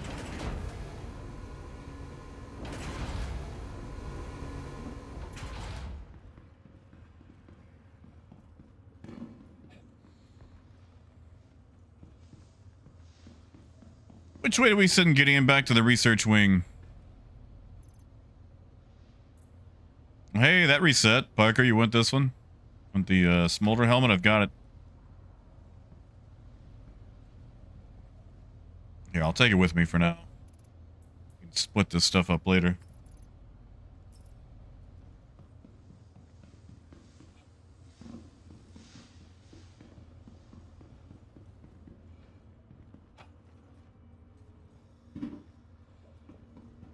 Box on the floor. Did we already get the box on the floor?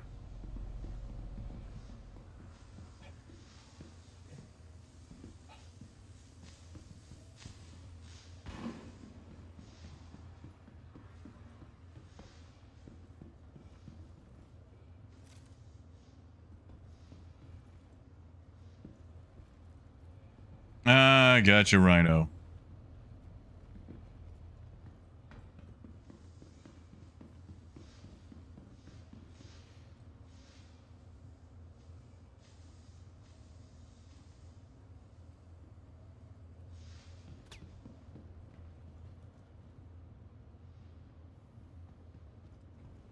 Parker, did you hear that? I heard that.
Well, we'll just run it again.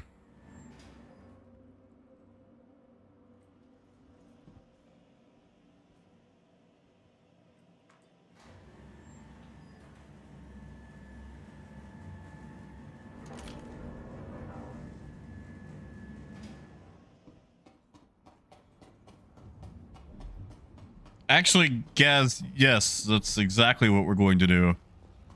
Because Gideon wasn't here, and also, I want stuff.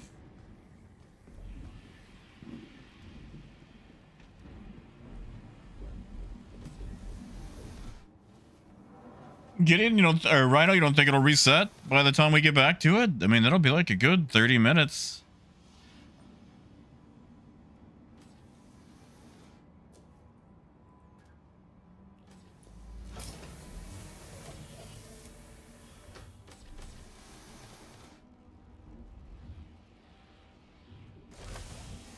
Yeah, I mean, technically, Joe, it's always a loot run. And death, I'm sure that I could eventually.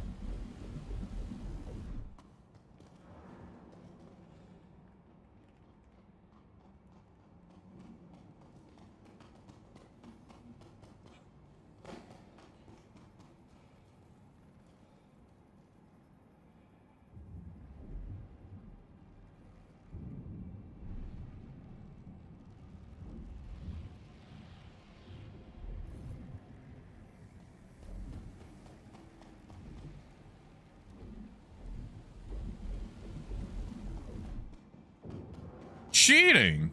I'm not cheating. No, it's cheating.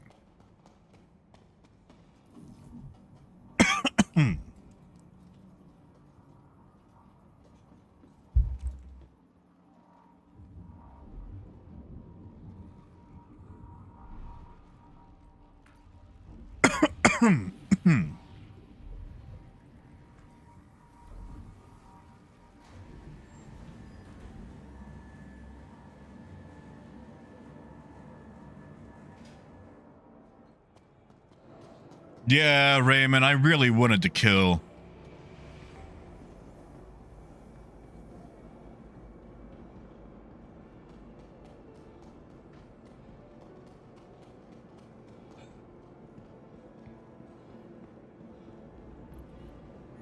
Yeah, Rhino, maybe I'll do it then. All the Wicolo stuff.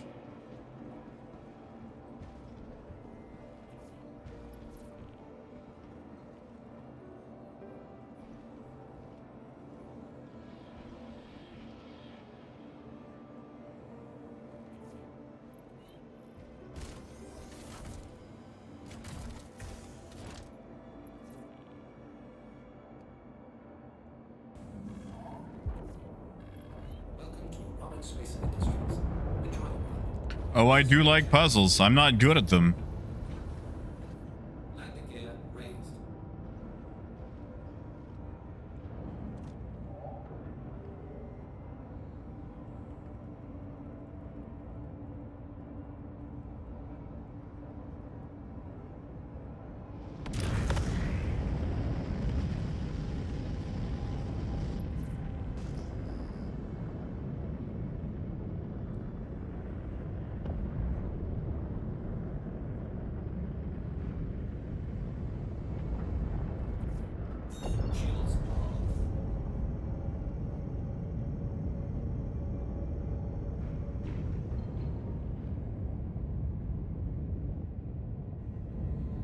I will say, this thing just feels slow to accelerate.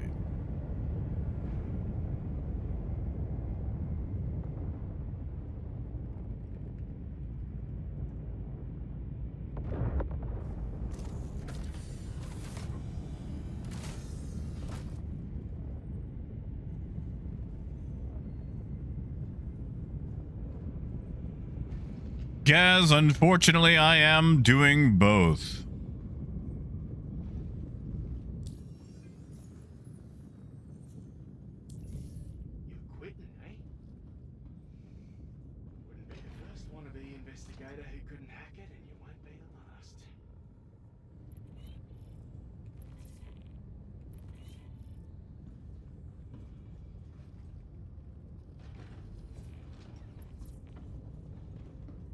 Wasn't the one we were just at, was it? No. Okay, good deal. Okay, hope you're ready to tackle this one. Just keep your head down and you should be able to get it sorted. You know, Raymond, it does. I just wish I was more of a medical person. You know, I actually started playing this game to be one. I loved the idea of the Cutlass Red more than anything. And then the Endeavor debuted and I picked up the Endeavor. You know, I picked up the Endeavor Master Set. I have a Master Set in my buyback.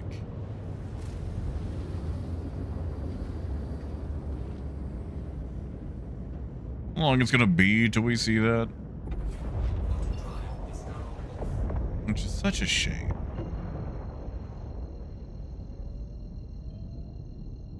Because I do enjoy farming in games that aren't about farming. Man, do I enjoy farming.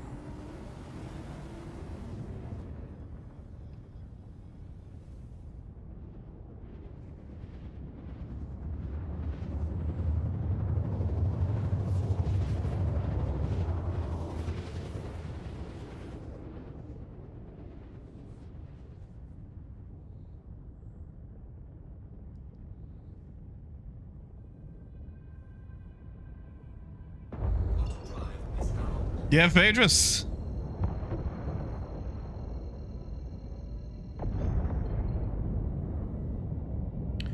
See, I just have to get the money back to rebuy it. Like, I kind of want to.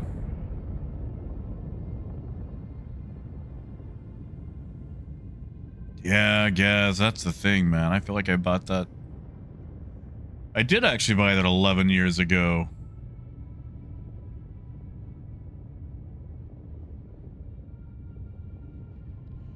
I just need the Endeavor to actually release, or at least announce that they're working on it. Oh.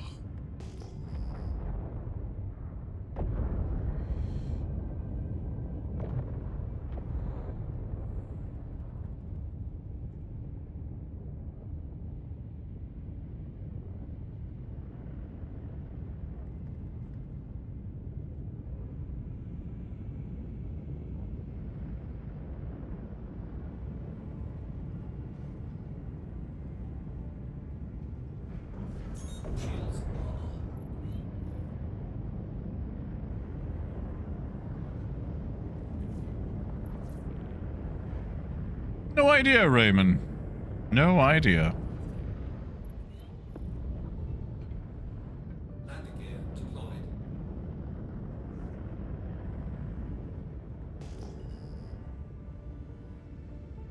Come on, open up, open up.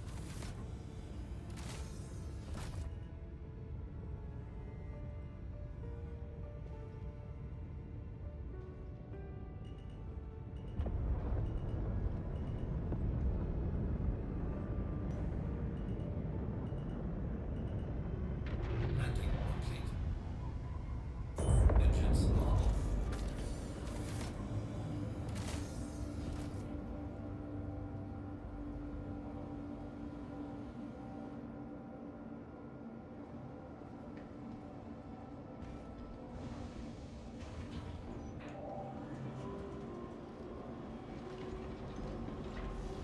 All right, let's loot it and shoot it. Actually, hold on.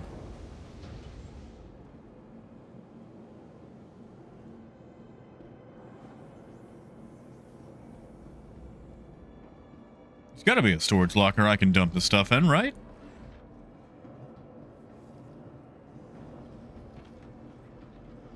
Do we actually have lockers in here? Is that a locker? Can I use you? No. That should be a storage locker.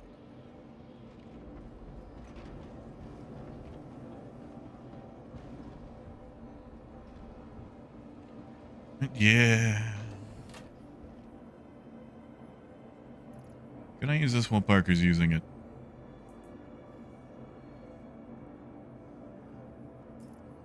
I'll just use this one.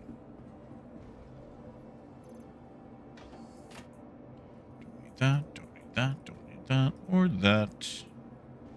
Everything else looks good.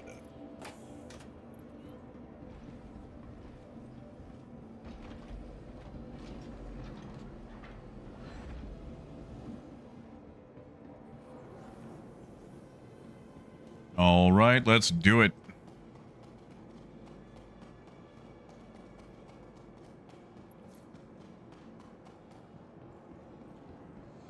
Good luck, Raymond. I can never bring myself to get into them. I tried.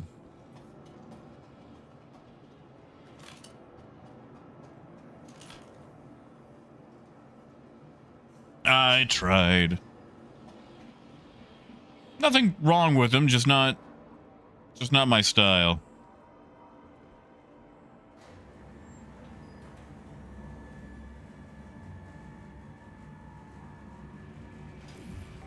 Howdy, Onyx.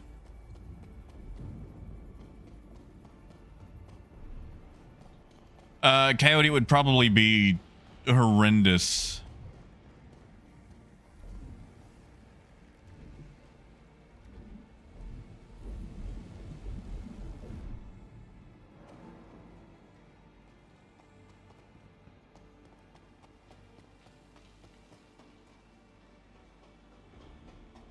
Kind of helmet.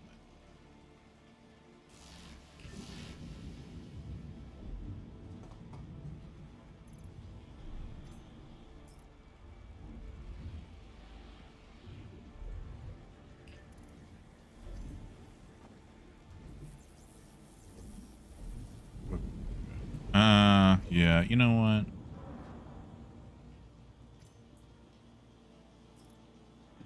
I'll take it.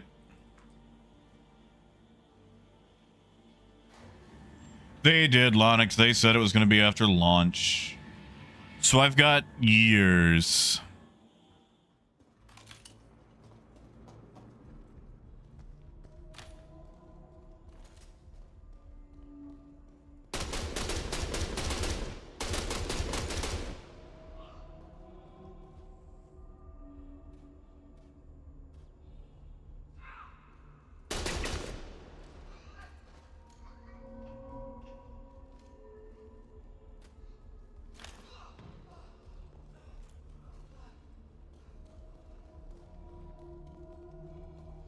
Now, where's the guy who ain't got no gun? Did he get fired?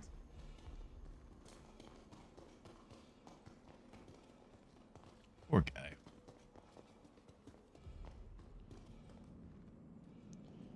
Oh, Onyx. Oh, Onyx. Oh, Onyx, you know. You know.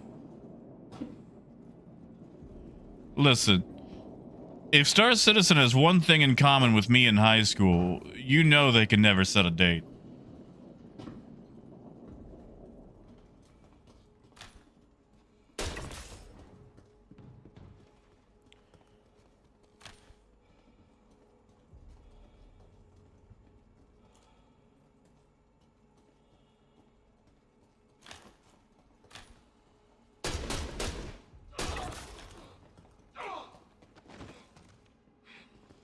Oh, Parker, we'll guard you.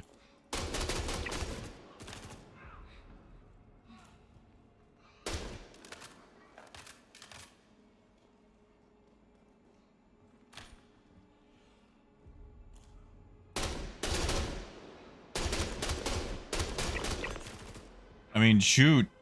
If you think about it, Raymond, I'm pretty much already rainbowed out in my outfit. I could probably get a little bit more color on the arms. It's teal, but...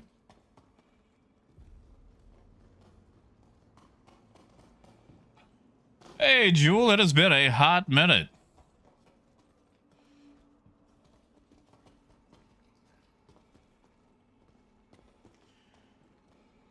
Well, Raymond, that part all comes down to helmets and damage mitigation.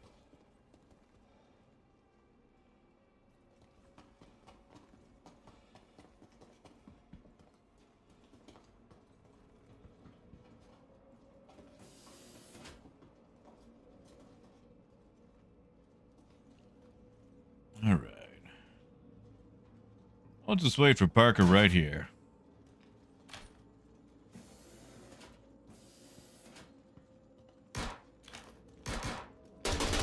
Who was that guy? Where did he come from?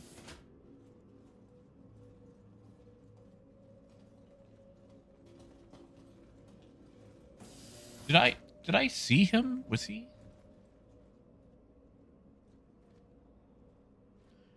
I thought that was Parker at first.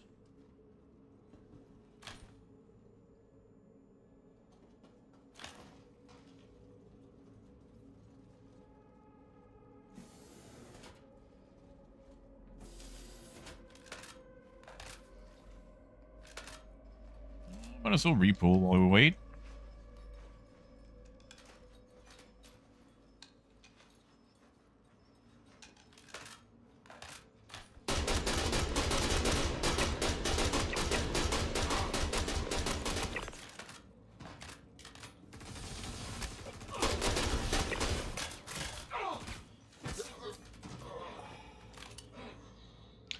Thank you. Oh.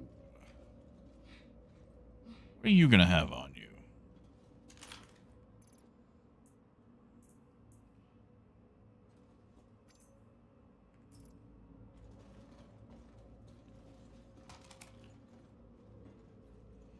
Now, Raymond, I feel like I've done better about that.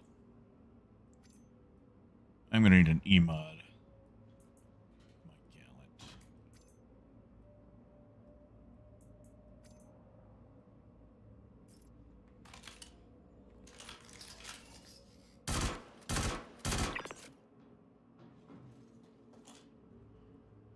You know, Luna, she used to play a lot, but hasn't really played a lot of stuff recently.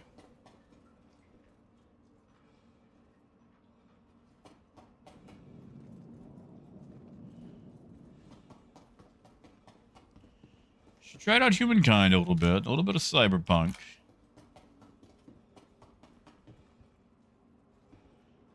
Ooh, Parker, maybe quick restart?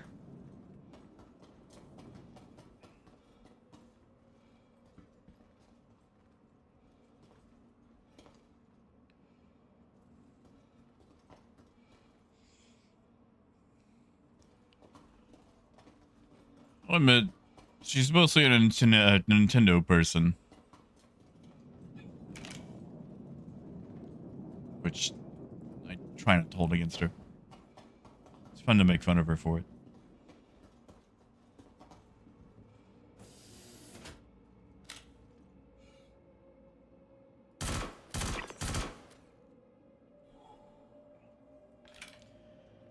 I don't know, Rhino. I mean, I guess I can try to get used to this thing.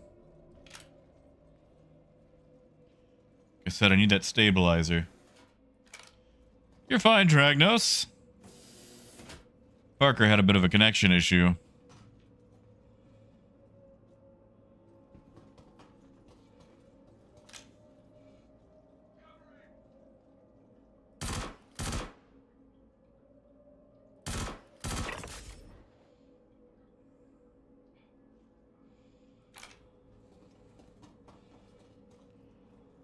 Oh, Parker, if I watch your blip go away, I will move us along. But until then...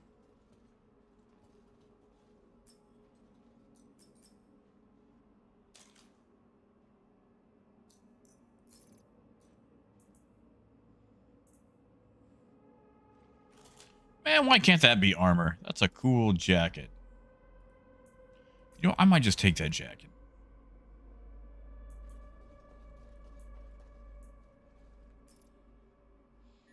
Steal his look.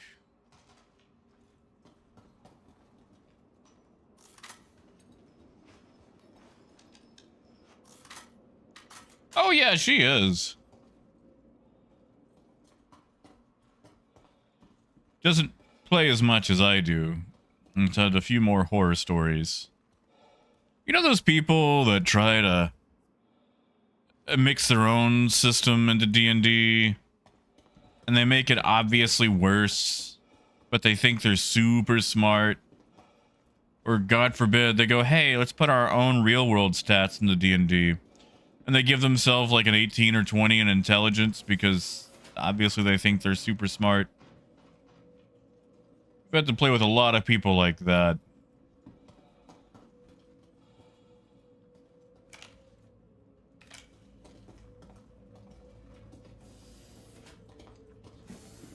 You can do it, Parker. You can get back in.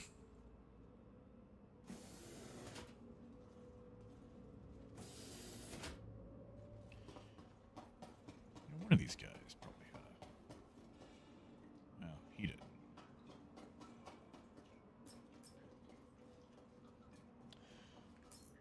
Actually, I should be hitting some of those little boxes because it will have...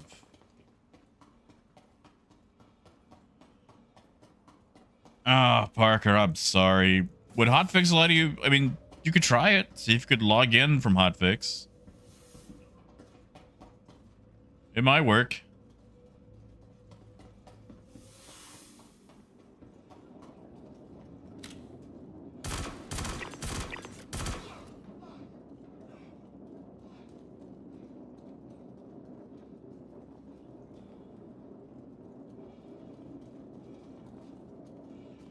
Come on, buddy. Where did that shot even come from?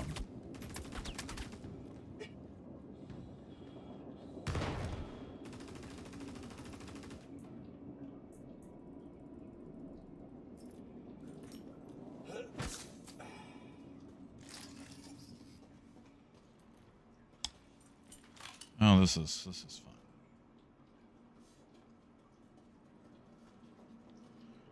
So Brandon, I've just kind of been ignoring the mission to go looting.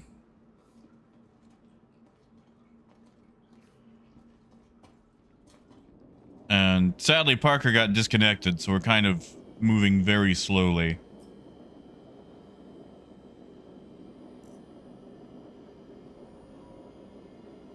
Is warn a thing? Do people need warn? Whatever. Did it come from one flight up? If anything, it'd be on the bottom. Alright. Oh, Parker, I'm sorry. Parker, I'm gonna go ahead and move on.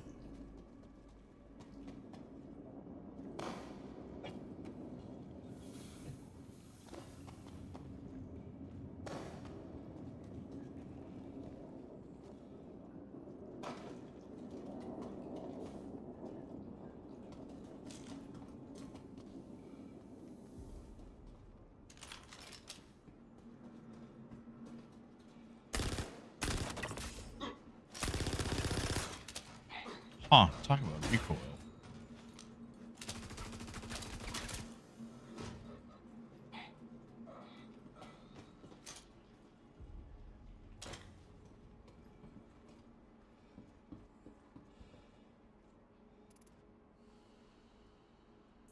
I mean, with you disconnected, maybe they won't do anything.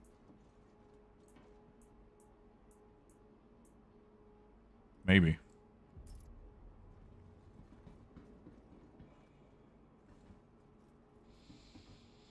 Get in anything cool? Would you assume so?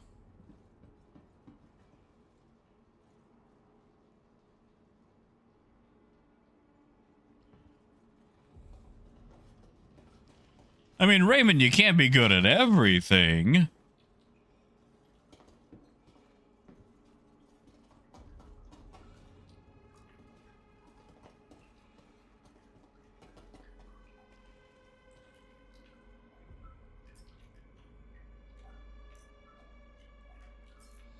And also, that pistol has a lot of recoil. It is pretty much a mag dump.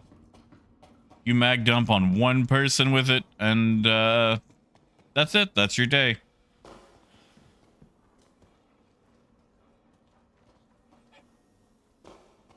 I never come this way. I always stick to the sides. Well, a good reason for that.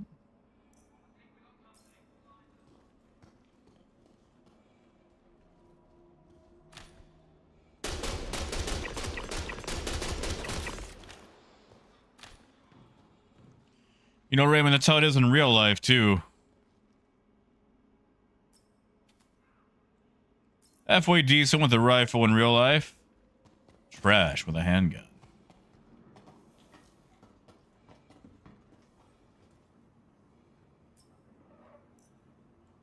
Desert. I don't care about desert.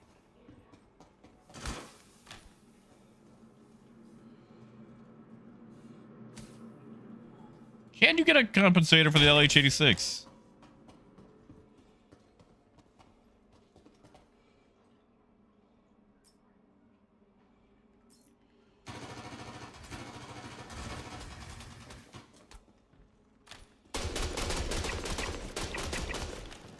I will also say that I never end up using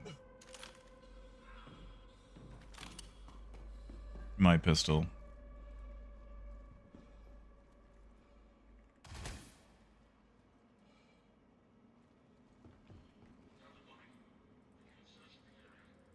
Why? Okay, it is called. Okay. I just can't hear it. Where did that shot come from?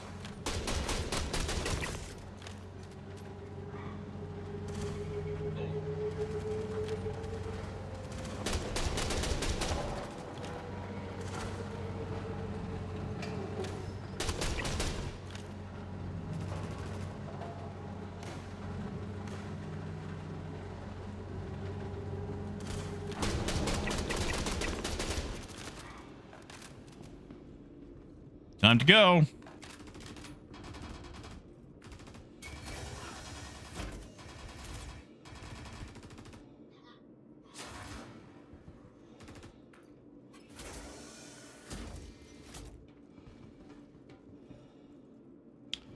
should have checked that green box. Oh well.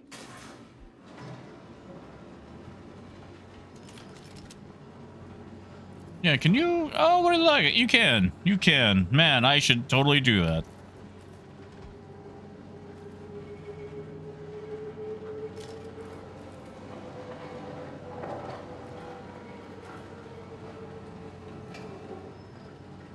Well, Luna, that's what I want to know. But every horror story D&D campaign I've been in, or tabletop at least, eventually someone goes, hey, let's play our actual selves. Without them realizing that their actual stats are like 10s and 8s and 7s. Because let's be honest, if I put myself in a real life D&D thing, my constitution is going to be like a 7. People have some very inflated opinions of themselves.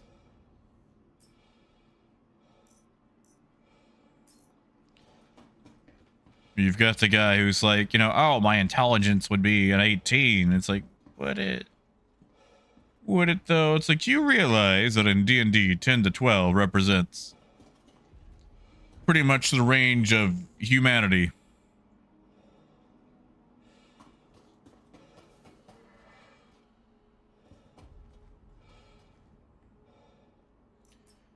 It's like these stats that are super high up represent pinnacles of you know, folklore and heroes, like your King Arthur type stuff.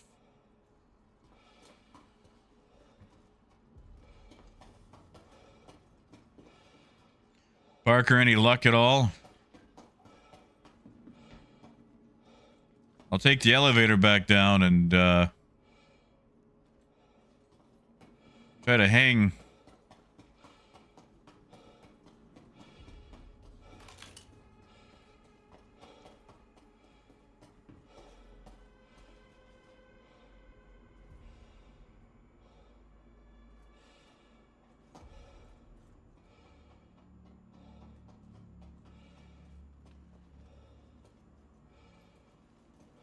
I don't see your marker anymore.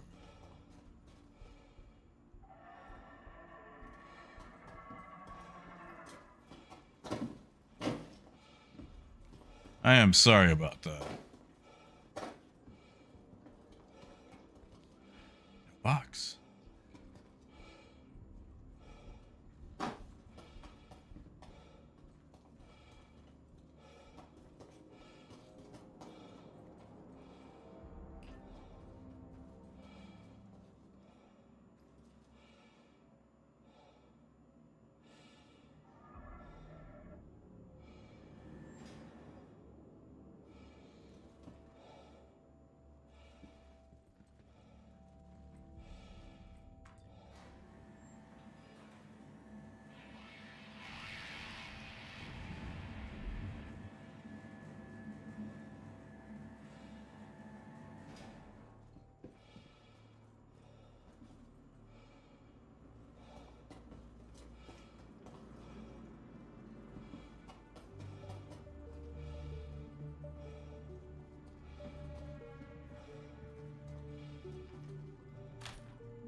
Wait for these guys to get into position.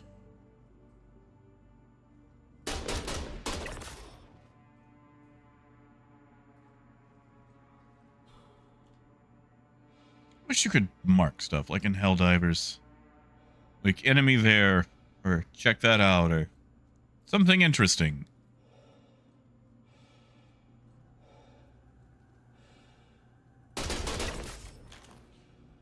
Oh, Parker. But you are here at the facility? I see you.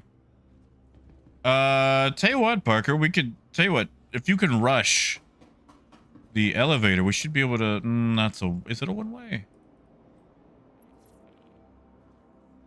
Yeah, death.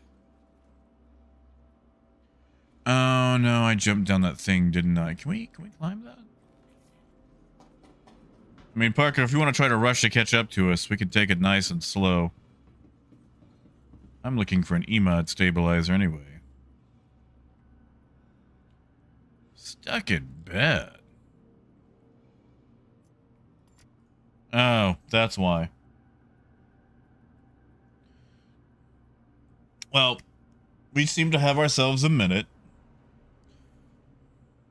But yeah, no, Luna, like, I've played a lot of tabletops, and you have a lot of people who think that they are game designers, and they try to take their own spin on D&D. It's like, it's going to be D&D, but I'm going to add my own rules to it. And the thing is, this very rarely ever works out.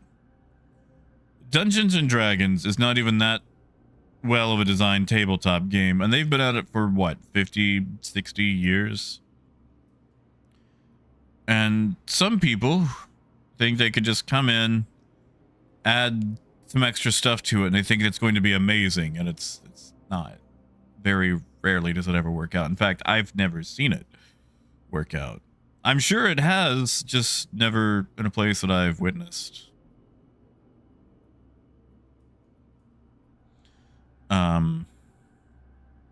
Anyway. Yeah, like, you just get a lot of people who think they are super smart doing that, and she's unfortunately had to play with those people, and they are very, very annoying.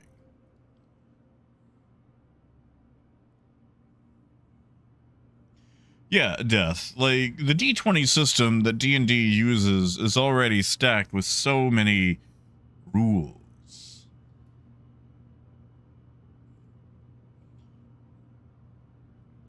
One of the reasons I enjoy Traveler so much is like, hey buddy, do you have some D6s? Cool. You can play the game. And, you know, Traveler's basically just GURPS anyway.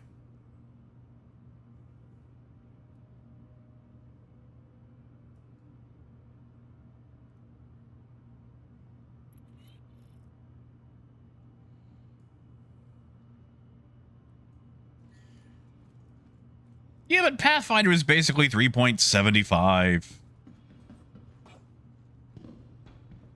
Like, it's not... Like, instead of adding rules to it, they just kind of change some of the rules. And how long do they spend doing that?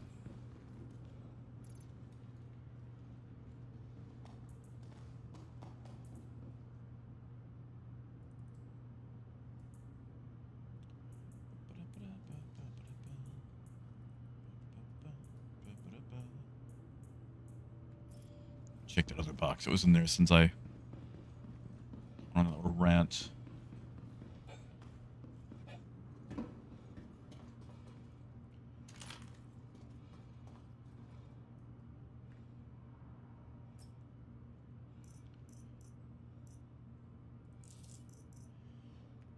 Ooh, but Brandon, what if you never have the pizza? Now, does the pizza restore hit points?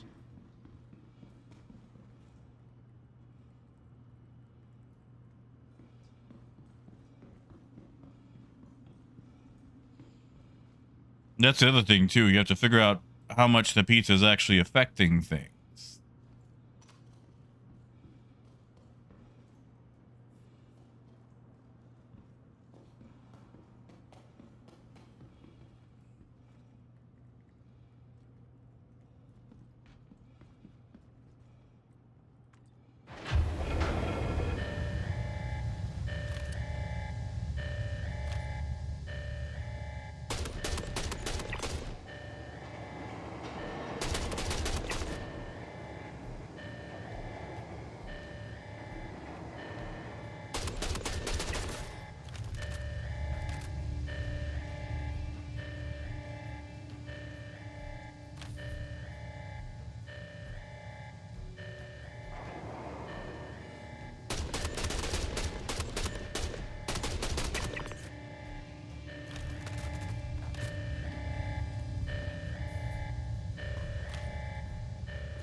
Parker, if you want to catch up to us, be my guest.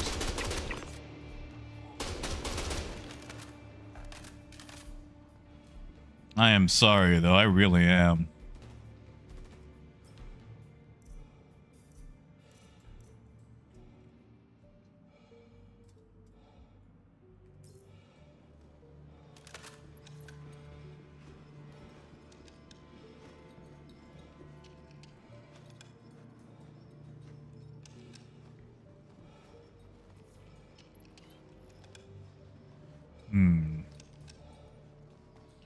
I should grab one of these sniper rifles. They are nice.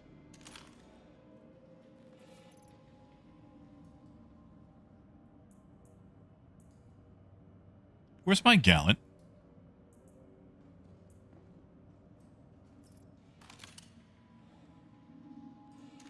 Well.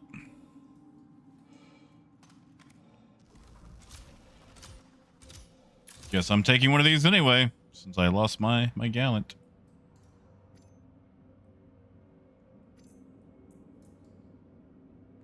That's cool.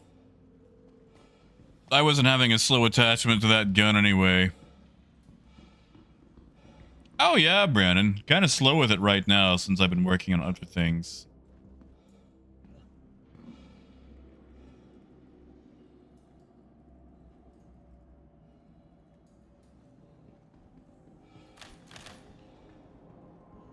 Do enjoy my trains.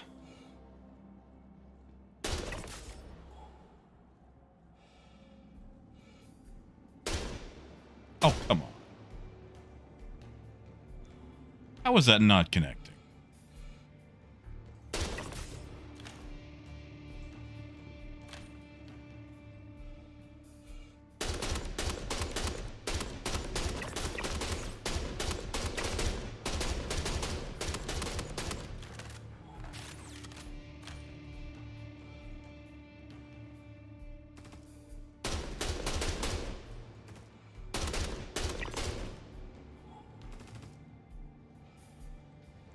Yeah, Luna, like, I've been in a lot of different groups. A lot of public groups, a lot of randoms, things like that. And you get people with all sorts of different personality types and varying... Good God. Jesus, game. Varying levels of seriousness.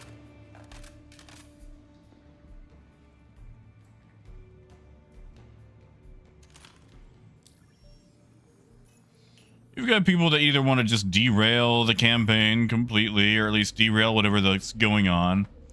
It's like, here's the most friendly shopkeep you've ever met. I stabbed the shopkeep! And it's like, why, man?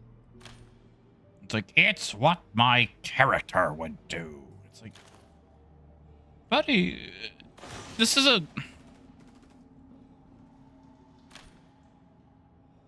This is a team-based game.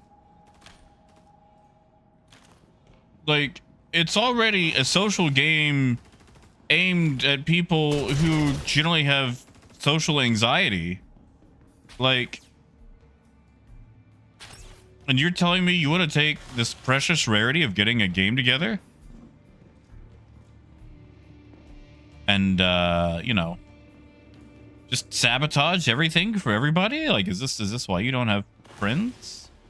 Yeah, exactly, Death. Like, your little murder hobos. And it's like, oh, my character would do the absolute most horrible thing. And it's like, why? Why would they do this? Okay, who is over here? Ah, there. No!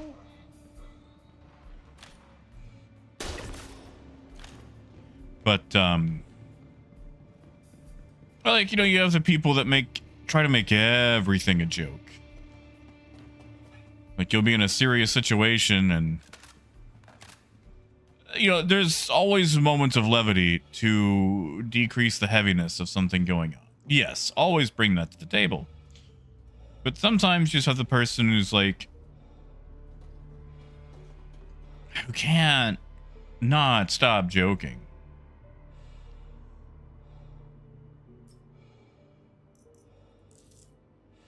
Oh, Coyote, don't do that to me. Don't try to sell me unsatisfactory. You know what'll happen. I've actually been getting to sleep at a regular hour, Coyote.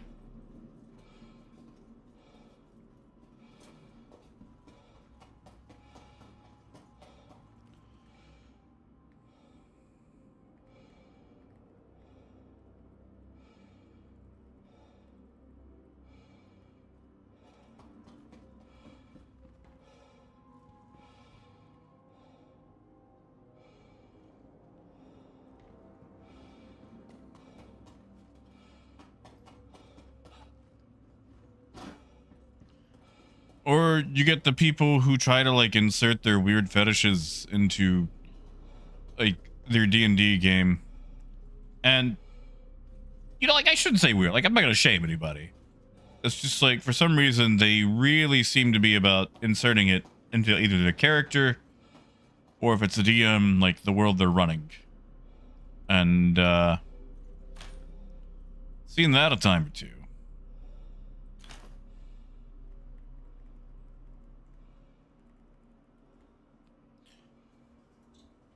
And have I seen that a time or two?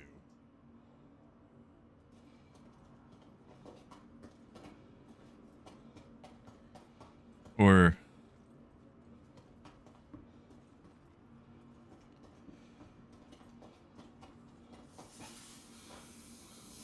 what else? What are the other horror stories I've seen?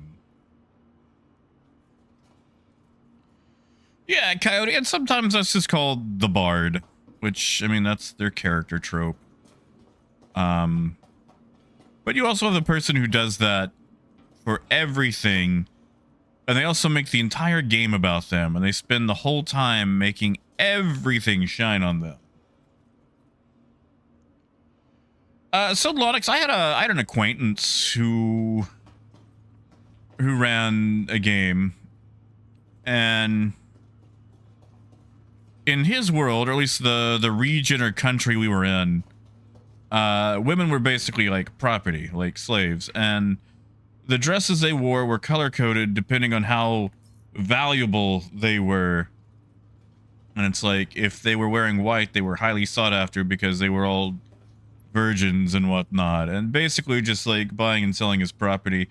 And I know you could probably make that an interesting setting without being the gore novels, but he took it to some weird places.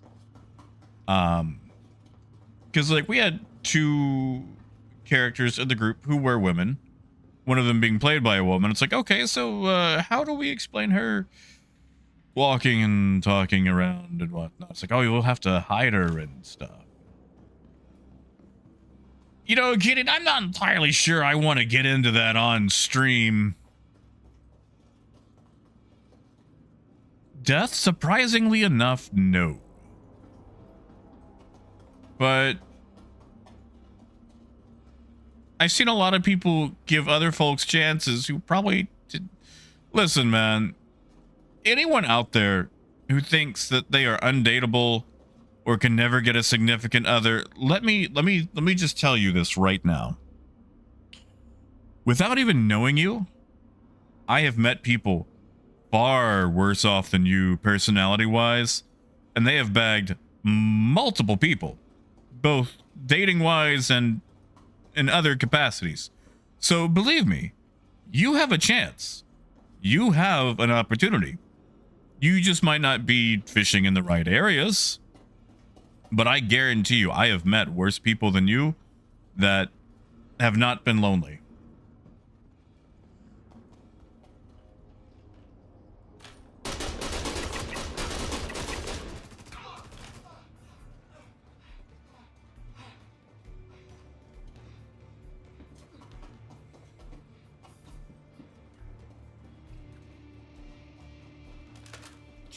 Just saying. Oh, you see, Luna, few people to go for its family would like to play regular. It's just getting their schedules all lined up. And I think I have what's going to be a really good regular group now, with a few of the folks that I've met at the one-shots I've been going to. They've been really nice people.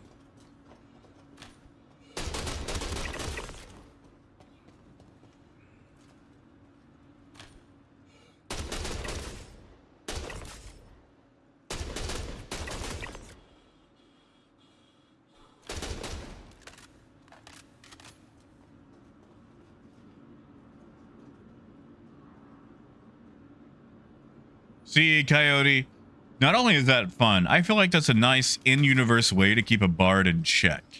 Maybe a little harsh.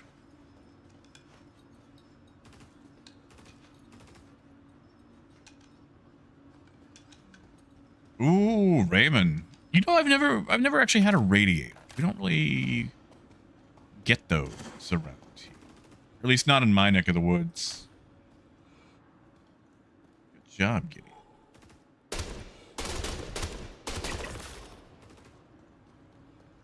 But, oh, let me think of some of the other D&D horror stories I've had.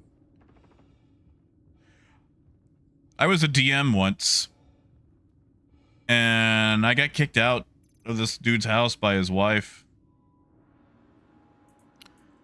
because she got ticked off about what side a door opened on. Because, like, they kept specifying that they pushed the door open. It's like, it doesn't open. And I'm just having a little bit of fun because he kept specifically saying push. It's like, it's not locked, but it doesn't open. And at no point did he try saying pull or opposite. And again, I'm just having fun with the wording. And they got so ticked off about this door. She's like, all right, you know what? It's tired. It's late. Time to go home. Goodbye. It's like, oh my God. I hated her. She was fun.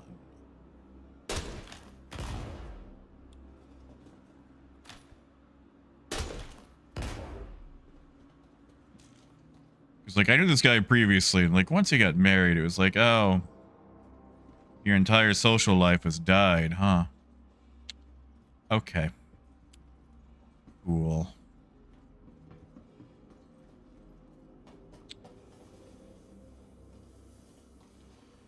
Yeah, Onyx, it also just, you know, it harkens back to one, sometimes a door opens the other way. Oh, death, I'm sure. Or, back when I used to run the newbie tables at Toy Joy in Austin. And that was for Adventure League, so, you know, pretty much no way to lose. Now, I know I did not get shot in the back.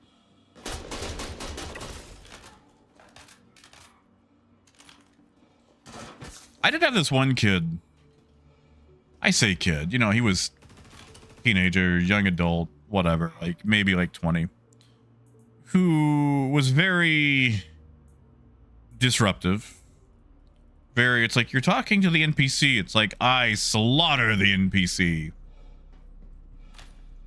And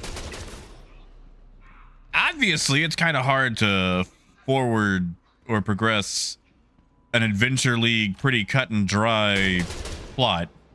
Oh my God. With things like that going on, because it's okay. You know what?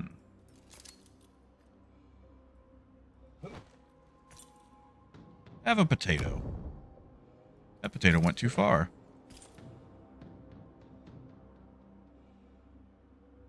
I don't think that's how physics works. Anyway, he kept sabotaging stuff, and eventually got to the point where the party wanted to like tie him up, and it's like I can't really let you do that, because eventually it comes to the point of, hey, we're taking away player agency here, even if you are being a disruptive little turd. And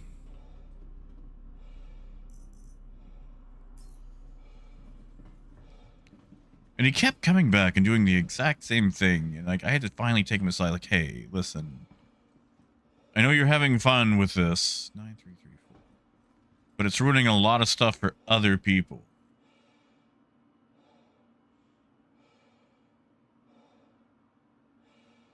Yeah, I see in Onyx, that's fair. Like, you know, when it's like newbie stuff, like you're learning how the game works. And, you know, like I tried to be super accommodating with this kid, but he just kept on.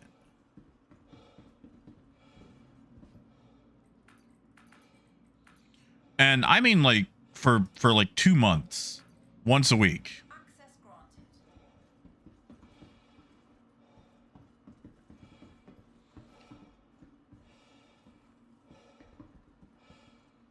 Or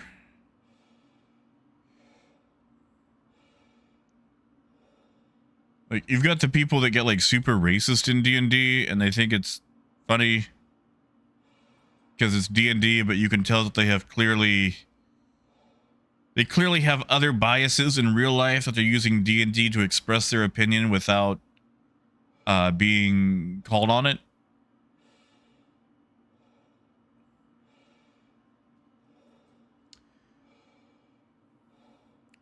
What? Luna, you could have a social life and both have a job and be old.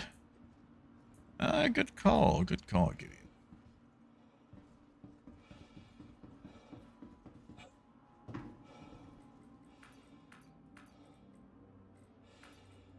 Access granted. Wait, where did he go? I don't know who sent you here or why, but you will not interrupt my work. This setback is a minor annoyance at best. I will not stop pursuing our ascension. Humanity can be so much more than we are, and I am finished being constrained and deterred by small minds with no... Oh, that's right. Thank you for reminding me, Raymond. That's probably what Gideon's at. And you will thank me. I always forget about Foliage Box. Where is Foliage Box? Yeah, see, Onyx. A lot of folks forget that it's a collaborative game that you're eventually trying to achieve an end goal. Okay, have I lost my... Wait, sure there's a box out here, Raymond.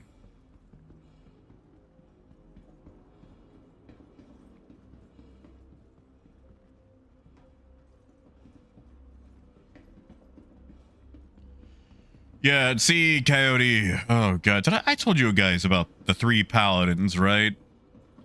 And the one shot I was in a few weeks back. We had a big group, and this was a public random one shot. Like, up to 8 people, you can show up. And, you know, bring your own character. I don't... Raven, I seem to be missing it. But I've got lots of responsibility. I just avoid it.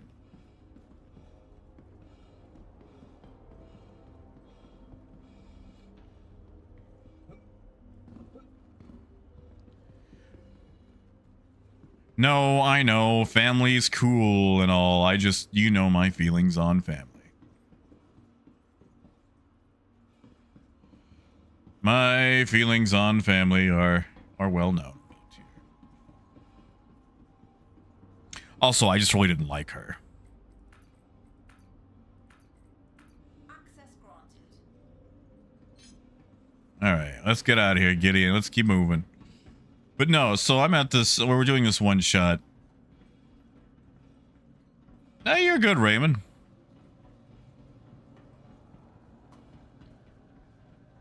So that's this one shot, and there's 3 paladins. And paladins tend to have that lawful stupid, you know, reputation.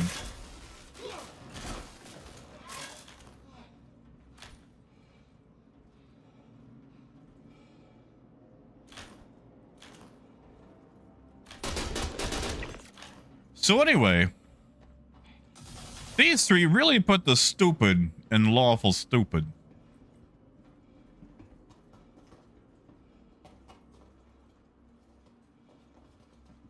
So we're going along, and there's corridors full of traps, right? These traps are spring-loaded traps. So you step on one, and it sends you soaring into the roof. You know, causing... Oh, I almost shot Gideon. Bludgeoning damage, all that. Basically just, you know, smashing you. And Raging, good to see you, man. Sorry, I'm in the middle of a ramble about a D&D dungeon crawl.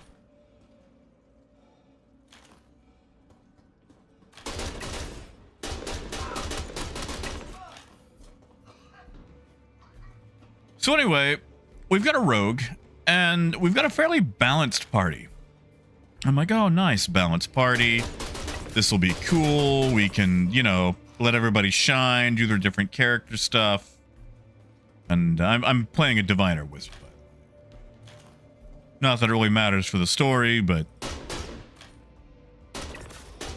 So anyway, one of these paladins activates the trap. Which I think means that, oh, now that we realize there's traps, we'll let the rogue go ahead and check for traps, because that's what rogues do. Sadly, that's not what ends up happening. The paladin hits this, goes flying, and immediately gets up and goes, uppies! Because for some reason, this paladin is now either mentally deficient or a 4-year-old. So all 3 paladins start face checking all the traps, going uppies, uppies, uppies.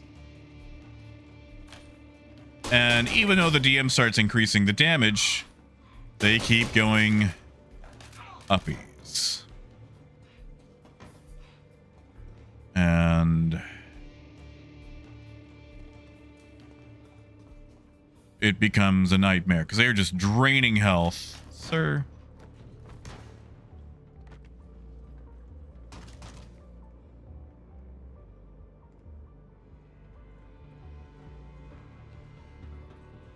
So we get through that part. They've taken a lot of damage.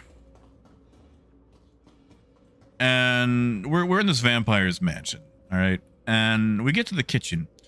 And the DM is describing the kitchen, and he says that there is a whole ham in the oven, and it's dry. And I'm like, you know, what is a vampire? A dude who is notorious for night eating. What does a vampire need with ham? Patina.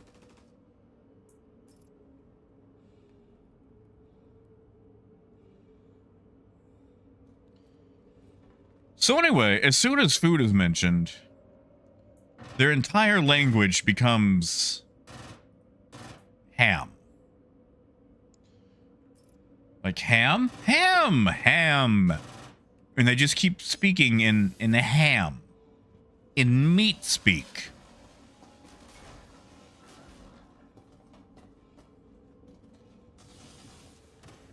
And then they decide that they're going to take the ham with them in a boat off of the, what is that, Cloak of Useful Objects.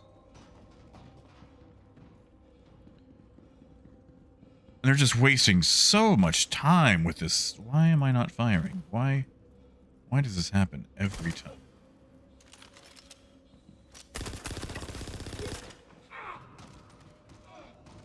Okay, I cannot fire with my 7.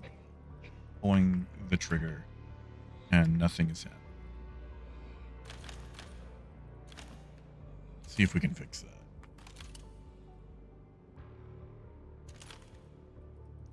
So anyway, they're speaking in meat speak, and they're wasting an hour carrying this ham about in this boat. Huh, back-to-back patinas.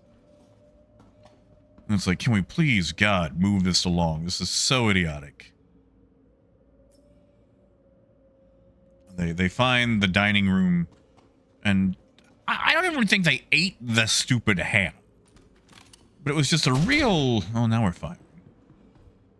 It was just such an idiotic thing to witness.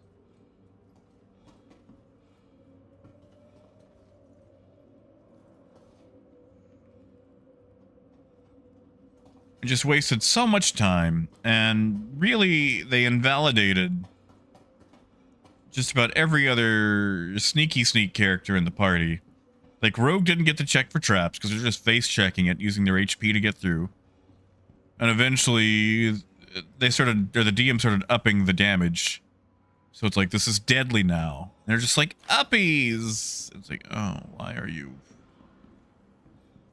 the way you are?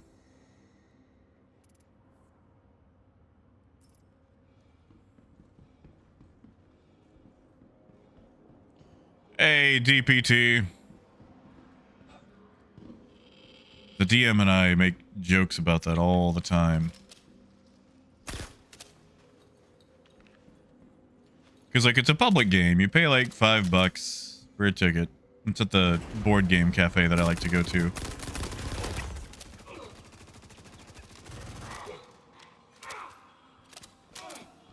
Which, I have feelings about paying for D&D. But at the same time, this is also a place of business and they gotta make money.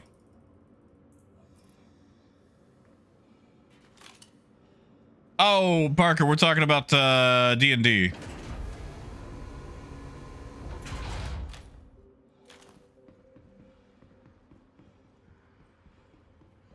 See, Lowbrass, the thing is, I don't even think they were going for that. They weren't smart people. And that's the kindest way I could put that. Sorry, Gideon, you take whatever you want. I just like to see what the armor is. So, ooh. Like, they weren't super smart. Yeah, Horn. Basically like that. And, you know, I feel like $5 for 5 hours is a very good rate. But I don't like the concept of paying for Dungeons and Dragons. Like, you're paying for what is essentially an emotional experience. Or not necessarily emotional, but a group interaction experience. And the thing is, when you start paying for D&D, there comes to that point where it's like, how much does the DM have to cater to you? How much do you have to bend to the will of the person spending money? Where it's like, I gave you money, my character doesn't fall to the pit trap and die. You know, stuff like that. So I feel like there's a line you have to walk. One of the reasons that I'll probably never stream D&D. Like, I don't want D&D to be a performative thing. I'm performing for myself. I'm doing it because I'm enjoying it. I'm going to do what I want to do, not what I think an audience wants. Now, I mean, if somebody started donating, like, you know, tons of money, I would change my tune because I'm spineless and I like money. But until I am faced with that decision of a moral choice, I can clearly and cleanly say that I will definitely never do it.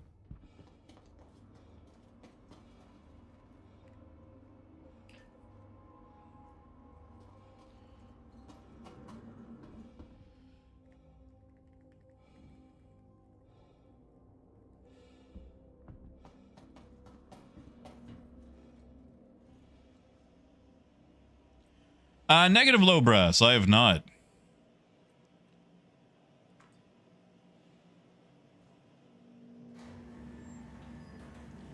I will say I have a special place of displeasure in my heart for Matt Mercer. And it's absolutely nothing to do with him personally. He cannot help it. I know he is a fine person. But I cannot tell you how many Matt Mercer comparisons I have heard since Critical Role and whatnot came out. And, oh my god, is that Parker? That's not Parker.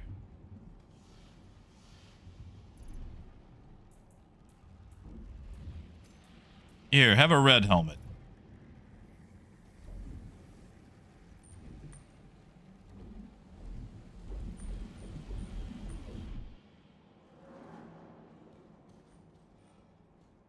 Yeah, Horn. And Horn, I miss first edition Pathfinder. I haven't really got to look at second edition yet. I thought about picking up the books, but it's hard enough right now getting a 5th edition group going in my area, let alone Pathfinder.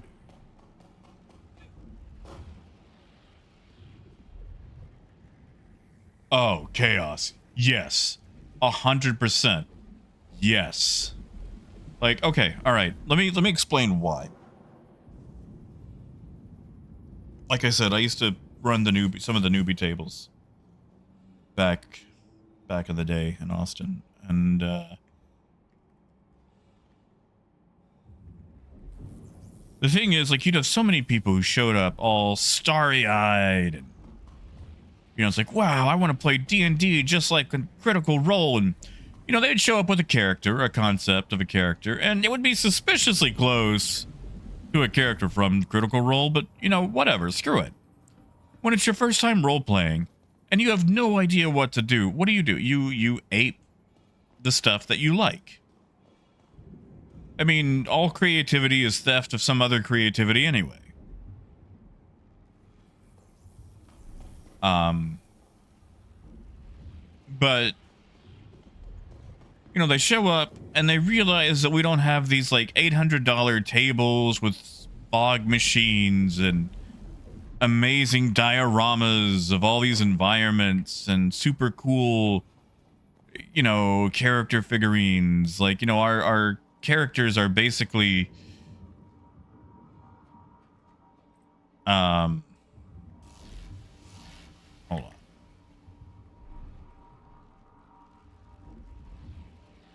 You know, our characters are dice. Like, we're using D4s to represent PCs and D6s for enemies. And I'm drawing things on a marker board or you know, one of those 1-inch grid sheets.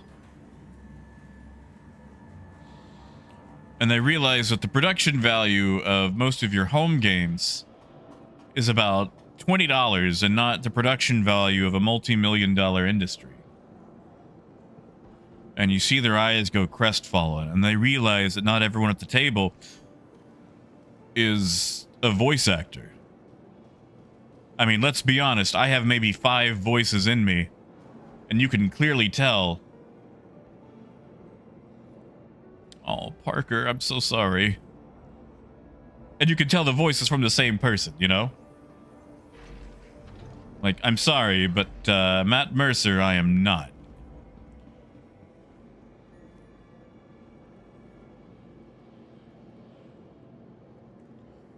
So it's just, it always was heartbreaking watching him become crestfallen when they realize that D&D isn't just always what they see on Critical Role. It's like, hey, buddy, you're still gonna have fun. It's just, you know, part of the game is imagination.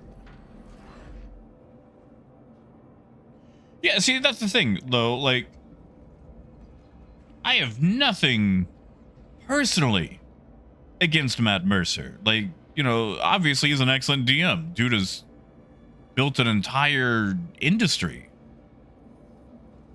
It's just watching all these people compare others to Matt Mercer, and not every DM should be Matt Mercer. Matt Mercer should be Matt Mercer. There are a million different ways to DM and tell a story, and everyone should tell a story the way they want to, not the way they think somebody else would. Tell your story the way you want to tell it.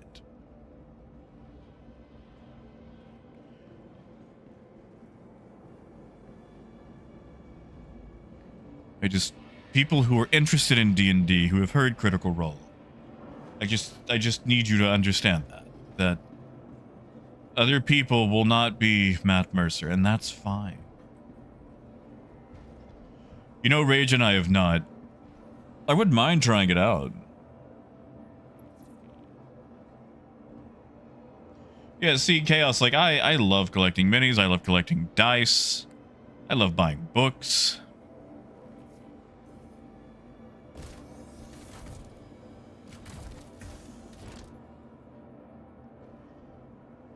You know, Wolf, I miss painting minis. My eyes aren't as good as they used to be, though.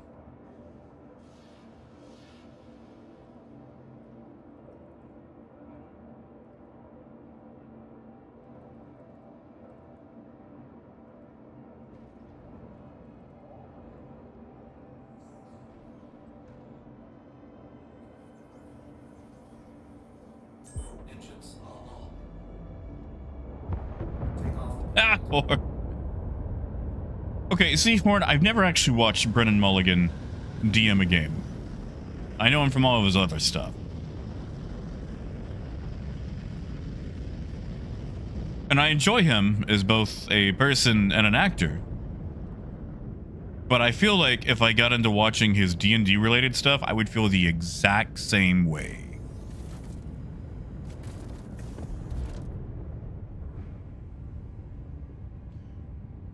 Yeah, exactly, Coyote. It's like, listen, I've got 100 dice. I say that. You know, we've got thousands. And we're going to use these dice to represent all these NPCs. Because you know what? I'm not going to have a figure for all 12 goblins in the camp. And I don't have a light up LED fire figurine. I've got a red marker. And by golly, I'm going to use it. That's what I've got. Landing gear raised.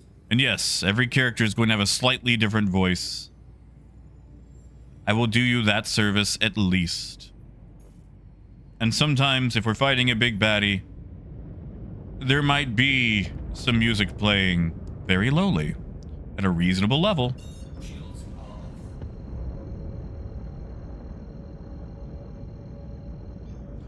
And I will research the playlist beforehand. And I try to plan all of my enemies out so they make sense for the area that they're in.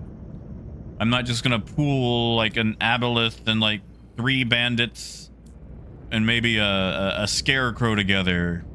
I want to know why they're adventuring together. Why is a scarecrow hanging out with an aboleth?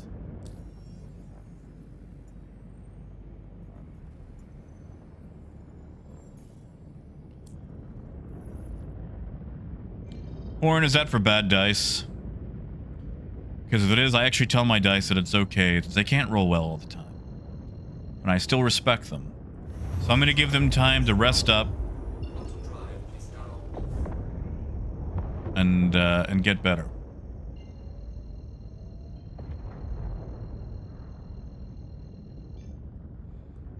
Oh yeah, Wolf. I used to have tons of minis. Problem is they got expensive and they kept disappearing.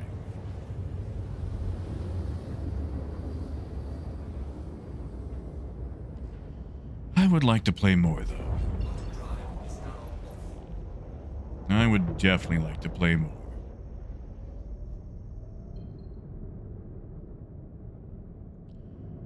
So many characters that I'll never see the light of day. And that's fine.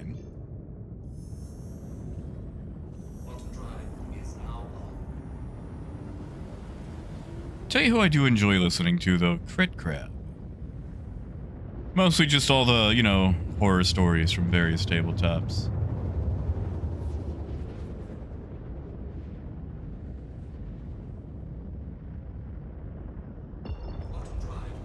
Ah, gotcha, Horn.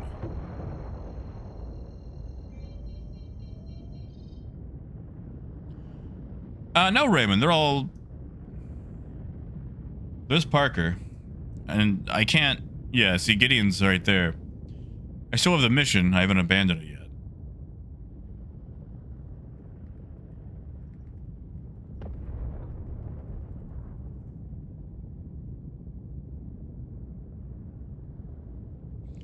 I will say, once we make it to Area 18, I will be wrapping up for the day.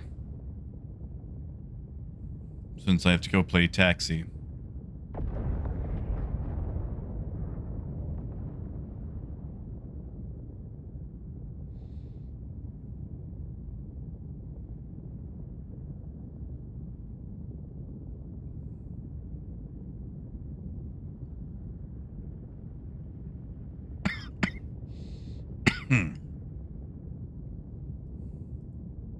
No, like I've played a lot of different systems.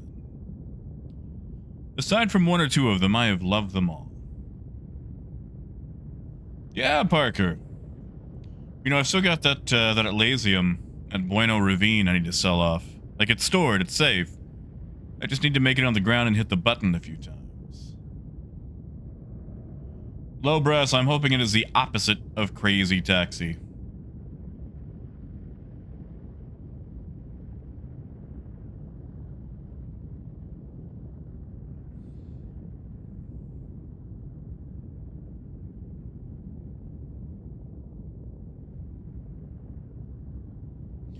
You know what I miss more than anything? And it's probably the game I've got to play the least.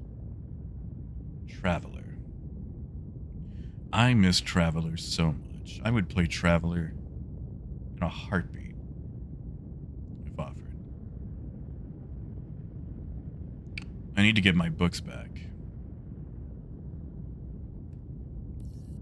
But I miss Traveler so much. It's actually where the name comes from.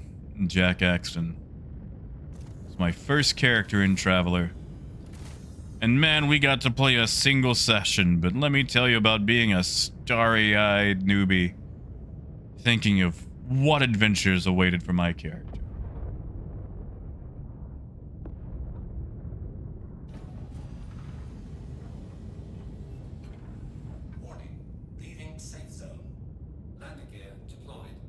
Oh, that sounds so nice, Luna. I used to have so many paints and vices, and I miss shopping for brushes. I miss that so much. Engines off. I did, Raven. Oh, right, this is my hangar. I can kill people. Oh, and before I forget,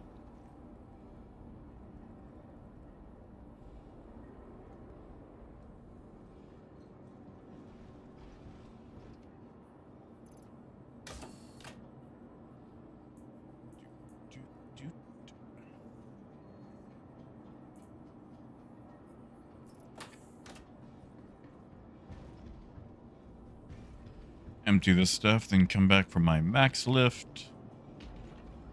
I mean, after all, those things are 20k a pop, and I could have parked close. You know what? No, I'll just pop out the front. Hey, Bexar.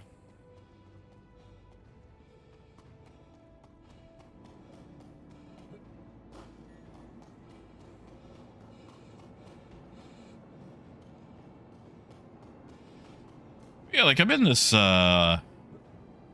new campaign, and we've only had the one session so far, but I think it's going to turn out well. I wouldn't mind making these folks a regular group.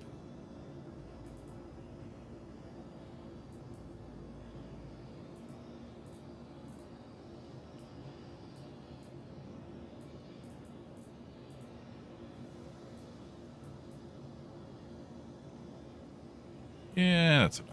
Let's go grab our meds. But I'm also never going to say no to more D&D.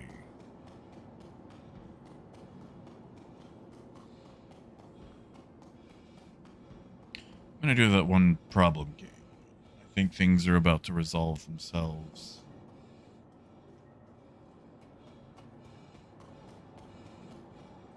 We'll share some more D&D horror stories tomorrow.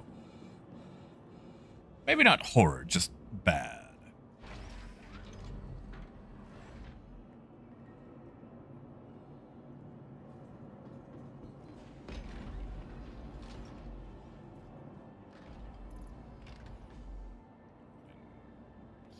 Did I? Nope. Okay.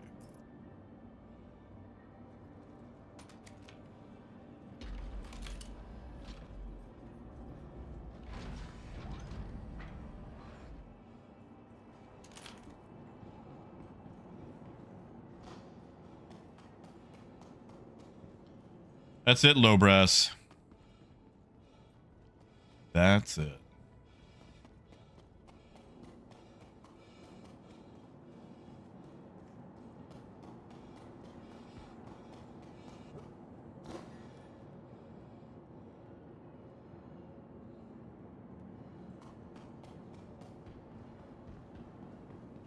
All right, we are going to wrap this up now.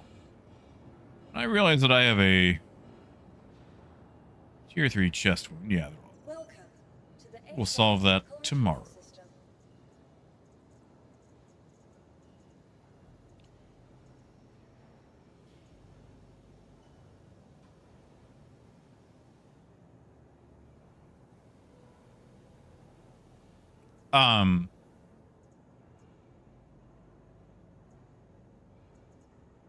Oh, I'm an idiot. Ursa medevac, not the Apollo medevac. Okay. Okay. That makes a lot more sense. Rage, and I don't believe so. I am wearing heavy armor if it matters, though.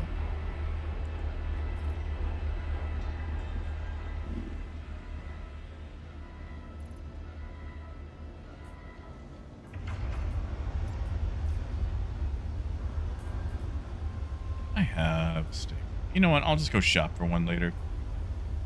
But all right, we have made it again. So, ooh, actually, I better wait for Gideon to leave my hangar.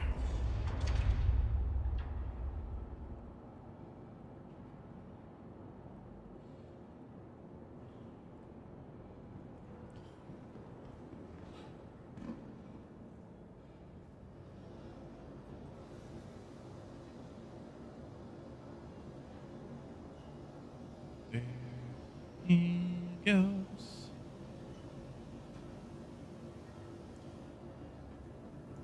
You know what I do miss, though? Making maps for D&D.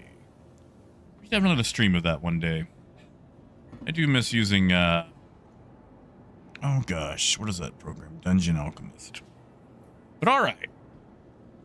You guys have a wonderful night. I gotta go play Taxi. I will catch you guys all tomorrow.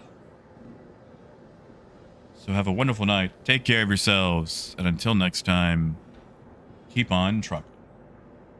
Have a good night, guys.